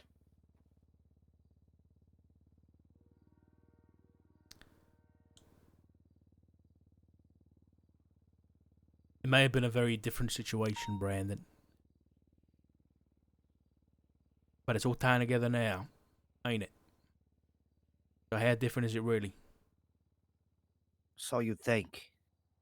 But I'm gonna be honest with you, Doc. No matter what fucking papers come across your desk or what evidence slides across to, what you might see, what you might hear, you don't know the first thing about my fucking life. All right? You're not in my shoes. My shoes are very different than Edgar's, just so you're aware. So for you to even try to remotely come close to making our situation similar just shows me how off you really truly are. And do yourself a favor. Don't ever try to get in my mind or try to justify what you would do if you were me or try to think like me or try to put yourself in my situation because you can't. We live in two different worlds, brother. Yeah, maybe you're right. And yet here I am, being direct like you want me to, and you don't give me the answer. You don't give me the truth. So when I try and get in your head and ask why the fuck you'd be working for that guy down in the sewers, or working with him to some extent, and try and ask you directly instead of trying to get in your head, you don't give me the truth anyway. You want to know? Okay, look, Doc, I'll tell you. First of all, you're fucking wrong with what you're assuming. All right? I will tell you that. It has nothing to do with what I'm being told to do or what have you. I don't work for anybody. Like I said, I'm self-employed. Okay? And yes, I heard shit about stuff going on in the sewer. You're right. I did. I did hear about, somebody who might be medically certified, but a little sketchy. You know what I thought to myself, Doc? I thought to myself, this motherfucker, this guy, he did me wrong. I'm going to take him down there and I'm going to let him get worked on. That's what I did. Has nothing to do with anybody else besides the fact that I wanted that man to get taught a fucking lesson. That's all.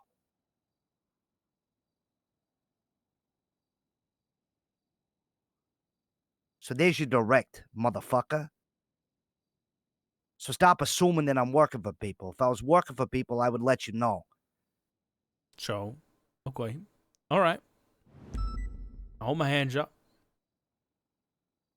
So, help me understand then. You weren't working for anybody, but you took that doctor down of your own volition. Yeah, because I ran into that doctor. The doctor called me a fucking jerk-off. It was acting like a pretentious prick. The guy was the most arrogant motherfucker that I ever ran into in my life. And I thought to myself, no, a simple ass beating won't do. A simple bullet won't do. I'm going to give this guy something special. So I took his ass down in the sewer and let some crazy fucking doctor tune him up. That's the truth, Doc.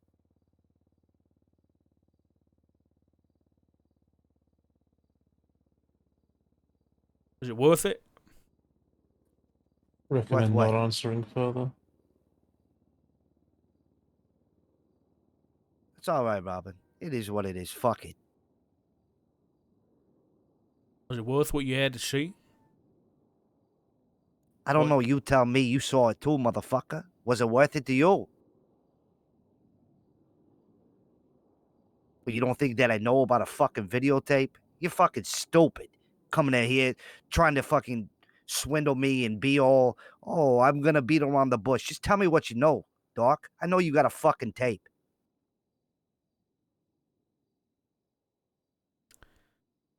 Yeah, I got a tape. Is this what you wanted? You wanted to piss me off so I'd sit here and fucking tell you this shit? So you see a different side of me that you never seen before? That people on the outside, when they piss me off, they get to see? What do you want to hear? That I'm a heartless prick? That I'll do it again? I had no intention to piss you off, Brandon, and I apologize for that. But I will put the question on the table: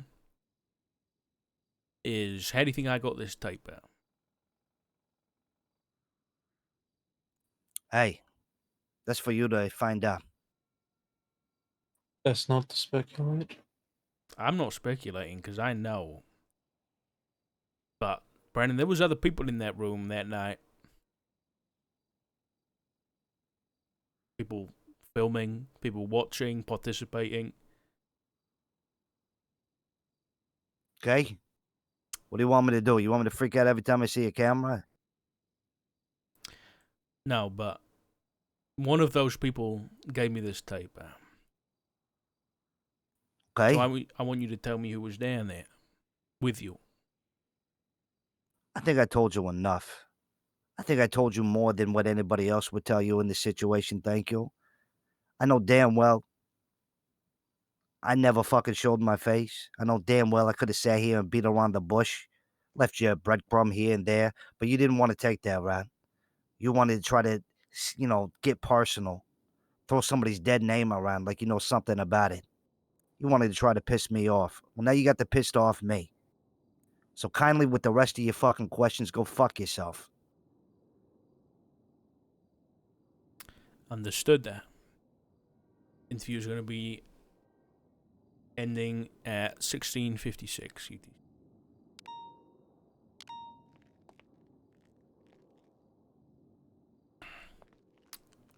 Thank you for your time, gentlemen. I appreciate you coming down here, Brandon. Yeah, no problem.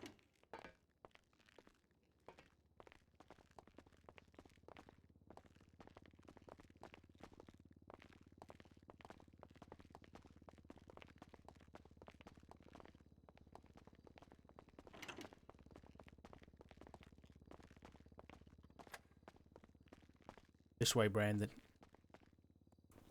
Fucking lost as a motherfucker in this goddamn maze.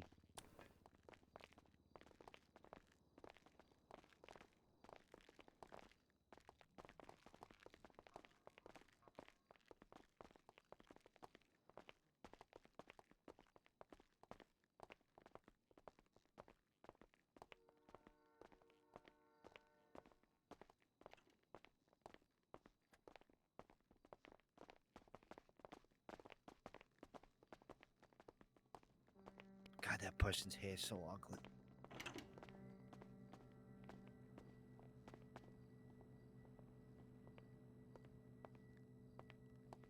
Thank you. Brandon, let me grab you first.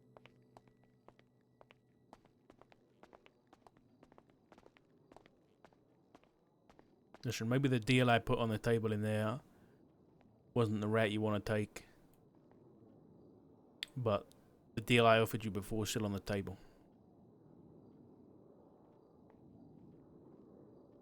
Look, bringing up Eggers is fucking cheap shot. My Sorry. situation and his situation is nothing alike.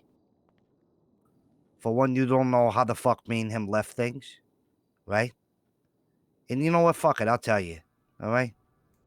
ended bad between me and him, okay? Just so you're aware. To the point where we never even spoke to each other before he was gone. So yeah, I'm doing shit to try to get him back. So what? Maybe I'm being selfish just like him. But I can't leave things the way that they were before. Because him being gone with our situation being the way that it was just ain't right. It don't feel right. I can't sleep. I can't do anything properly. My fucking friends are all sad. His family's fucking sad. I don't know. Sorry for bringing him up. I hope you understand, but my job when you're across that table is to make you talk. Yeah, well, my job when I'm across that table is to let you know what I feel like I should let you know. I hope you realize that. I do. You're not stupid, Doc. You know what the fuck I do. I had to protect myself too. I get it. But if you want to charge me for the fucking stupid guy, go ahead. But that guy was a selfish, pretentious prick. I walked into him and he was a fucking asshole. You ever met those motherfuckers who act like they know it all? They walk around, they got their chin up in the air. Probably some Ivy League motherfucker. Real just pretentious asshole. I wanted to knock him out the moment that I saw him. Yeah, I know one of those, and calls himself the Faceless.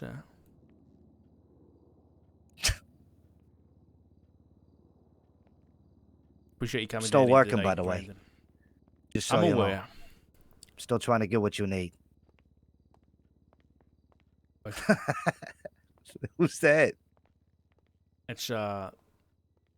That's ex-Judge Bailey. Don't worry about him. Are you sure? Yeah, I'm pretty sure. What, you thought you seen a ghost there? Thought I seen something. Listen, Have a good day, Doc. You too, mate. Robin, good to see ya. Thanks for coming down. No problem.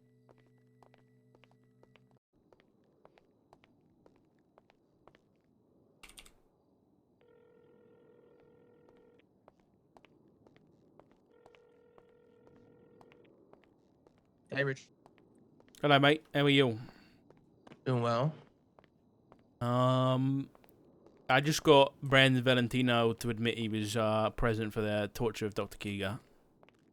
In the video? Yeah. I just 'Cause interrogated him. He's just left there. Because that's when he was apprehended, right? It was shortly after that was filmed? Yeah. Okay. Well, that's good. Yeah. That's good that he admitted Yeah. it. He said he did it of his own volition, that there was no plan or anything, because I dug around about the faceless angle, whether or not it was the faceless that, but he's saying that he ran into the guy was talking shit, and then he took him down there. I don't think he's telling the whole truth when it comes to that, but it's more than enough of an admission that we could charge him if we wanted to. I think should be the plan, but kind of gotta figure out. I think we should figure out everybody else that potentially was involved first. You know what I mean? Get like a full docket post. Yeah. Because, I mean, that's the reason why Shang violated his bail was because of that, so... Yeah. And then, So do we we've have got any idea Shang and who else was in there? Right now, I've got no idea. He said he was with James Kelly, but James Kelly got arrested after Aaron got shot. So, I mean, if I'm gonna make assumptions, I would assume that maybe Frederick White was there. But again, have we got a subpoena for Brandon's phone yet? I suppose if we didn't have PID on him, then we might not have done it yet. So I can work on that and see who's in contact around that time on the 12th. Yeah. Yeah. Okay. Has there been any other? I've seen a lot of like smaller reports about things. But where are we at, kind of generally? I think it's just kind of been a lot of theorizing and basically we kind of just have to.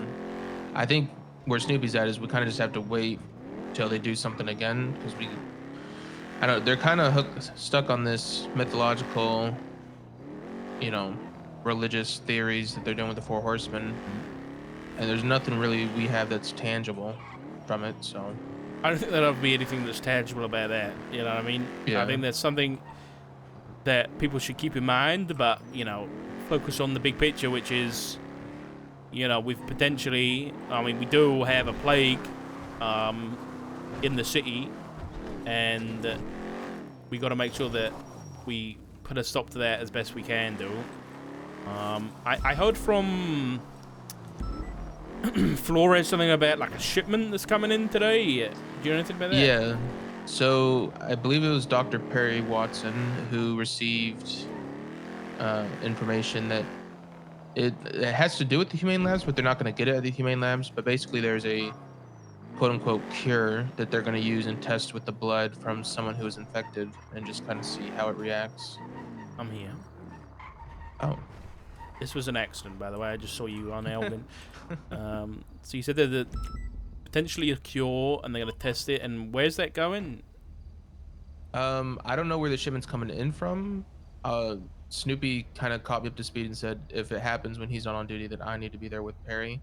I don't think it's going to be like the full police force is going to be there, but people who are aware of the investigation are going to be there. Maybe some command members. And And we've obviously got any marshals want to be there. we got belief that this is like actually a cure, or is it just going to be tested? It's going to be tested. Also, last night, apparently, I believe it was Clistabel, Osvaldo himself, Tessa, and there might have been somebody else who are all cured by Osvaldo. And Perry was also cured, and she said it was some form of like a red liquid. That adds up with I think we've heard or seen of that twice now. I know I saw it when I was standing in this. Talk about drinking blood. Drinking blood, yeah. Did Osvaldo get interrogated? I don't believe so. I think his wording to Snoopy was, like if you, because it was based on what Osvaldo was doing at the Humane Labs yesterday, and I guess he also broke into the Sandy Medical Center. And at the end of the conversation with Snoopy, he said, if you like keep pushing this, I'm gonna slit your fucking throat. So. Okay. Fuck. So Humane Labs might have a cure, if that's the case. Yeah, yesterday we got 911s. It's in the reports. The Humane Labs got broken into and vandalized, and possibly things stolen from it. And Eugene and Osvaldo were leaving. Were there. Yeah. Okay. All right, that kill should definitely be a big focus of ours, especially with this shipment coming in. But I would worry that if we have been given knowledge of a shipment coming in, that the Faceless, if they are involved, and we do believe them to be involved at this point, and they heard about that, I don't think they'd be too happy, and they might try and intercept that. Yeah. Yeah, I agree. Okay.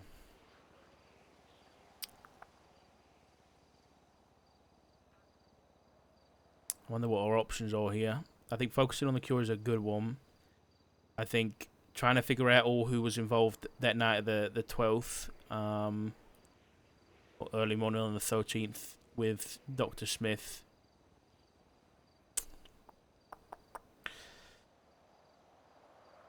I think our priority needs to be getting a cure and putting a stop to the plague, I'll be honest.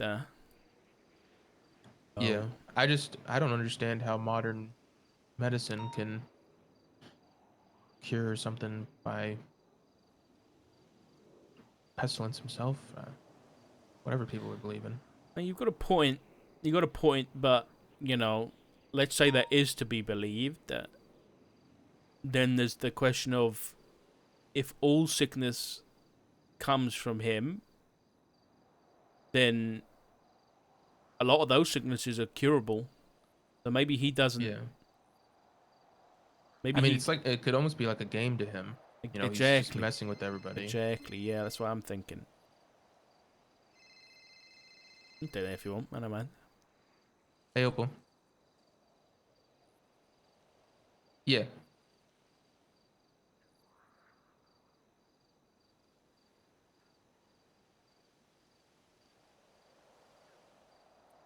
Yeah, I can. You're welcome. Yep, it's done. Is that all, Opal? Is that all? All right. All right, bye, Opal. Pencil keys break. Extend a warrant. Dark. I haven't fully watched the video, but I do know there's a part in the video where, he kind of addresses you, and Yeah, that's accurate. references Yeah.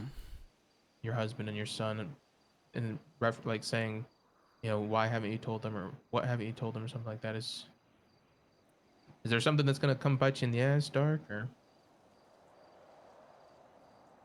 I think the unfortunate situation that I'm in is that 7 years ago, I ran into this guy. I nearly died because of him. And now I'm having to be in a position that I am, as a marshal and as law enforcement to go up against him again.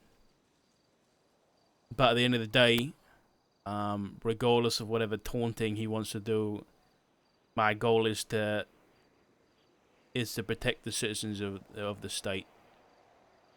And if he wants to go after me personally, then he goes after me personally, and that's the job I signed up for. All right. Well, we got your back, Dark. I don't know whether you can use "we" in that term, because I mean, I've heard that people have concerns about myself and Petros, but I haven't heard any concerns directly.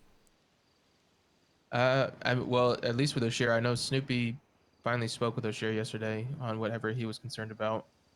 My mentality on what O'Shea does, or any marshal, as far as investigations go, is as long as they're allowed to do what they're due by whoever their boss is, then I got no say in it.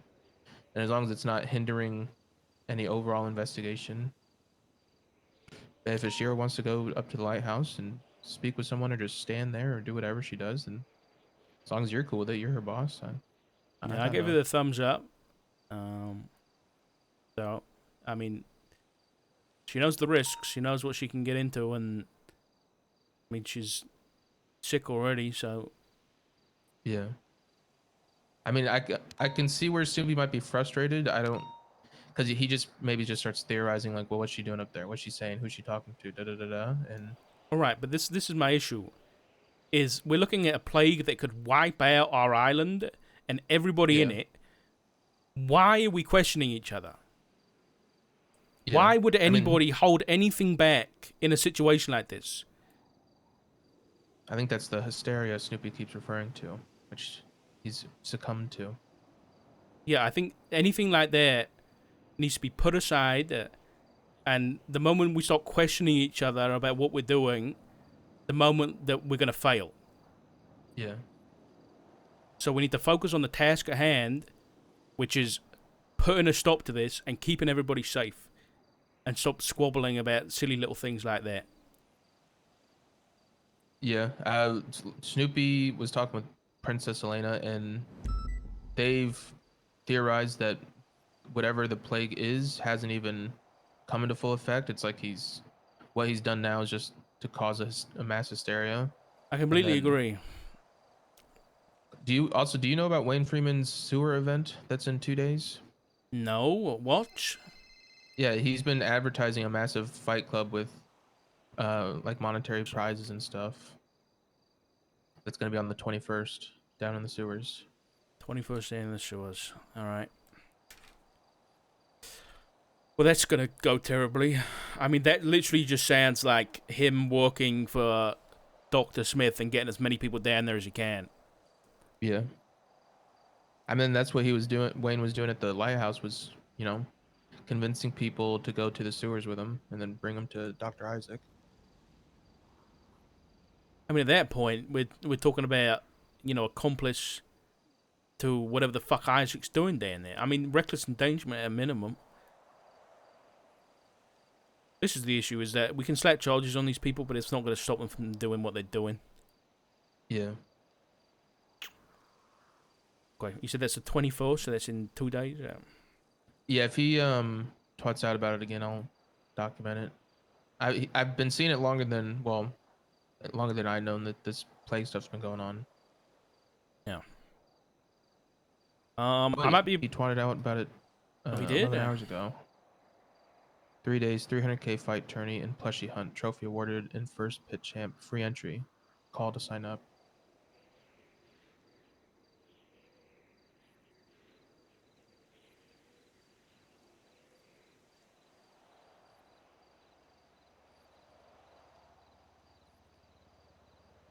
Damn, okay. Alright.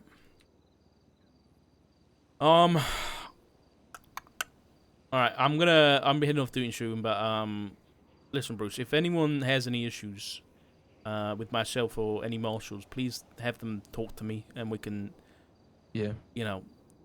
squash it out, whatever it might be, because this is not what we need to focus on right now. We're finally working together. Let's just carry on with that, I think. Yeah, I agree. I'll keep checking that phone as well. I checked it yesterday morning. Is there anything? And no, there's nothing. Okay.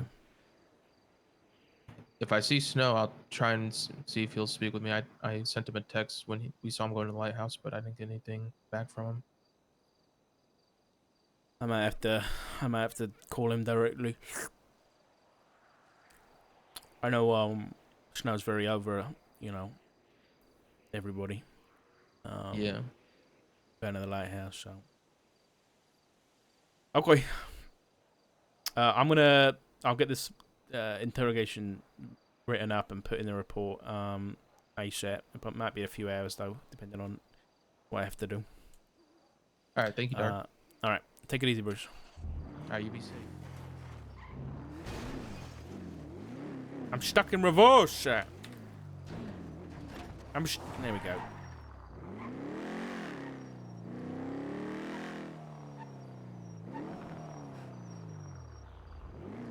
Not the person I meant to call. I meant to call Emilio.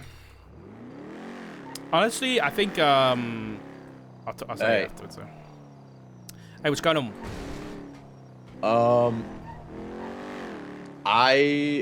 I got something for you over the phone in regards to the plague stuff. Okay. It's less to do with like what we're investigating and more so how the investigation's going. I don't know if you're aware or not, but Princess Elena's been asking like a ton of questions. Mm-hmm. And at first I thought it was innocent since, she's mayoral cabinet. But it got pretty incessant and now I'm not so sure. I don't know if it's like from an angle of gossip or malicious or innocence or what, but she's calling me a lot, offering some like tiny info and then just like kind of asking prying questions after. I've never obviously given her anything of actual substance. Then the other day she called me and was like, I've been like made aware that there's a group of people in the investigative team that don't like me and they don't want me privy. So, if I find anything out in the future, I'm probably not in a position to give it to you guys anymore. And I said, huh? Yeah. And I said, well, considering what's at stake, I would hope you would give it over anyway to save lives. And she said, maybe. And then yesterday she called me and it was by far the most gossipy information she had given. She was like, there are people in the PD and BCSO that are losing faith in the marshals that are handling the case. They're worried about Oshira going to the lighthouse to see Isaac, and they're worried about Dark because he got named in the video, and no one knows what he'll do if his family gets targeted and whether he'll put that above his badge. And I Yeah, was I like, saw the report. yeah. So I was like, can you tell me who said this? And she was like, there was a big meeting the other day with BCSO and LSPD and some mayoral cabinet from both counties. And then she was like, uh, I couldn't give specific names. And that's when in my head, I was like, this might be a load of horse shit. But then she was like, but I know that both of the sheriffs were vocal about it. The sheriff? Two? Yeah. I think what she meant was sheriff and undersheriff. I don't know. Who's the undersheriff at? Cassidy. Huh. I don't see him saying that, though, to be honest. Okay.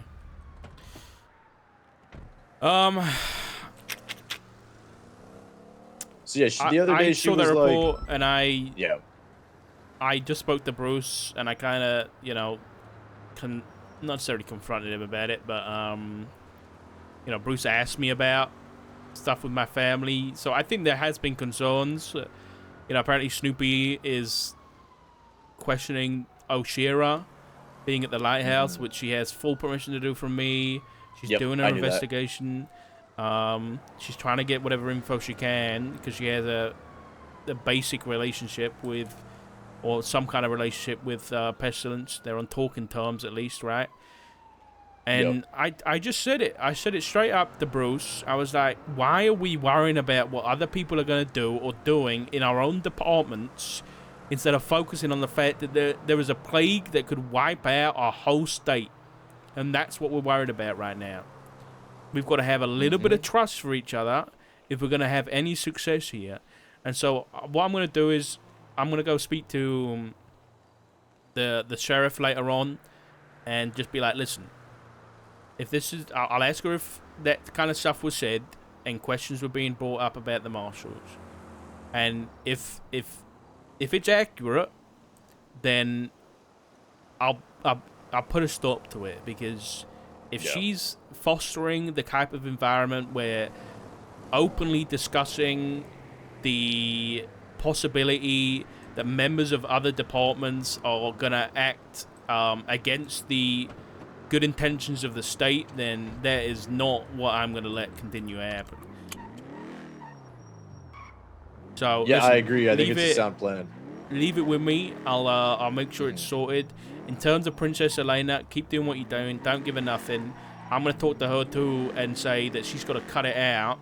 And if she does get any information, then she needs to share it. Otherwise, there will be consequences, because I'm not going to let people sit on this and keep everything to themselves when they're in a position that's like she is, where she's like the deputy mayor, right? That's a position that we have been open with her and given her everything, that she needs to know, right, to keep her county safe and make the right plans. But if she's then going to withhold information that's going to protect the state, then she can be impeached for all I care. Yep. The only other bits of info she gave was that she brought those concerns to Arcadia, the ones shared by the people at that meeting, about certain marshals. Yeah. And the last thing she said was that some members of BCSO said that they might just continue their own investigation if they still have this distrust as we move forward. I don't that's insane to me. That is actually insane that there has been nothing. Yeah, hello, Richard Dog speaking. Hello there, Richard.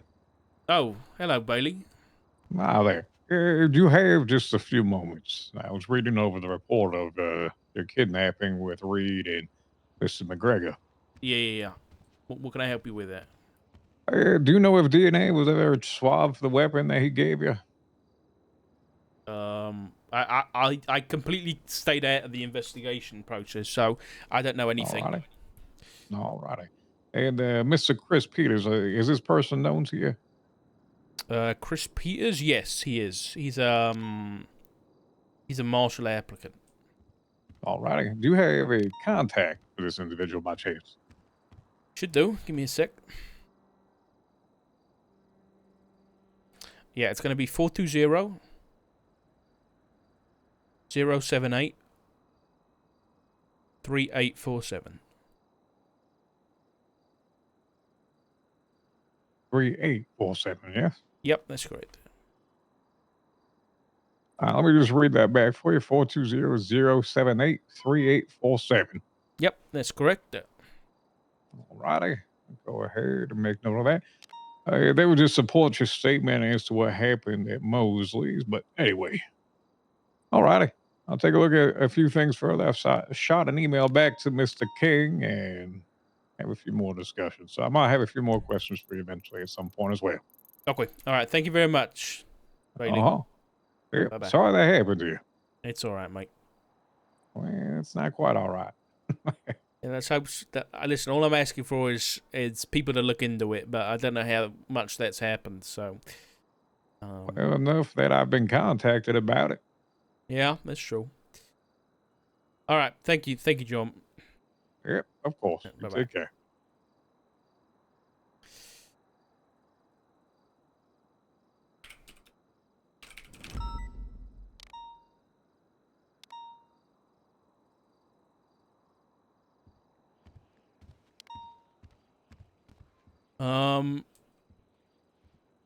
What were You you happen to have a saying? bite to eat, do you? I'm Yeah, about I to do, mate. I'm gonna give you some. appreciate you. Thank you so much. Yeah, I just can't even fathom the BCSO. I don't want to take it from the, unless it's coming from I the know horse's it's mouth, third you know what I hand mean? information at that point coming from Yeah, me to you. but so I just it's hope that isn't even being discussed, because what reason have we given in this investigation to not be trusted? I can't think of one Yeah. thing that we have done that we have held back any information. I mean, Yeah, like her going to the lighthouse is doing her job. Like that's she knows the risk, though. If anything, it should be yep. they should be concerned about her, not what is she doing up there. Mm-hmm. I'll make a call. Hey, Dark. Hello, Maxwell. What can I help you with there? I was just letting you know we're at Zancudo testing the heavy that we got. We didn't want to do it at the docks because of the activity in the water down there lately. We're normally out training. Yeah. Okay. No, I appreciate the heads up. Thank you. Appreciate you. Bye-bye. Bye. All right. Well, I'm gonna go hit the hay, but Alrighty. yeah. I Get did I tell you what happened with the interrogation? no. I got him to admit it. He admitted that he took Dr. Keager down to see Dr. Smith, and he took him down there personally to bring him directly. I think he didn't tell me the whole truth. He said that he ran into Dr. Keager. Dr. Keager was mouthing off, and then he took him there directly to get him fucked up, basically. How would he know that the Dr. Isaac was even there? Like that just doesn't make sense. I think he was withholding details that would tie him into something bigger. You know what I mean? 100%. Yeah. So we've got enough if we want to push accomplice to act of torture, kidnapping, that kind of thing. But I think we need to kind of get everybody, trying to figure out everybody in that room. You know what I mean? Everybody who was there. We've got Shang, we've got Brandon, we've got, I think there was at least two more. We've got the cameraman and then one more after that. The other one was in a black hazmat, I believe. Yeah. So, yeah, I think after this interrogation, I've got enough to subpoena Brandon's phone. So I'm going to subpoena his phone and bank and see if I can get any connections with anybody else. Yeah, that's my plan. Cool. Don't forget, we've got a meeting in 2.5 hours. Yeah, I'm going to try and be there. I might be a little late. Okay. But probably not by much. Fine. Yeah, with the Jack Ramsey stuff out of the way, my main focus is Cassie right now. I'm just chain subpoenaing the fuck out of Cypress members at the moment, so Good. Good. got our I think investigative warrant at the signed. I gave same- sorry, I just gave Opal some cameras. She's on the warrant. Her name's on the warrant, so you know it's JTF with TRT. So she's gonna help get those set up. All right, just keep keep a note how many you give, and so that we can get them back. Yeah. If actually no, they don't get picked up, so don't worry about it. Just keep a note of how many you give out, and then I think as much as we've got to search for Cassie, we've also got to consider how she escaped in the first place. Do we know that yet? All DOC command believe it was likely Ursula Leichenberg who helped her. I legitimately have not had the time to approach that angle and was contemplating getting a second set of hands from one of PD's investigators to follow up on that. Okay. Yeah, let's do that. Okay. I'll reach out and see who's got an investigative mind. Okay. I will. Well, I'll catch up with you in a little bit. If it, yeah, Alrighty, I'll see I'm you gonna do later. my best to make the meeting, but Yeah. I might be late too. All right. Take it easy, mate.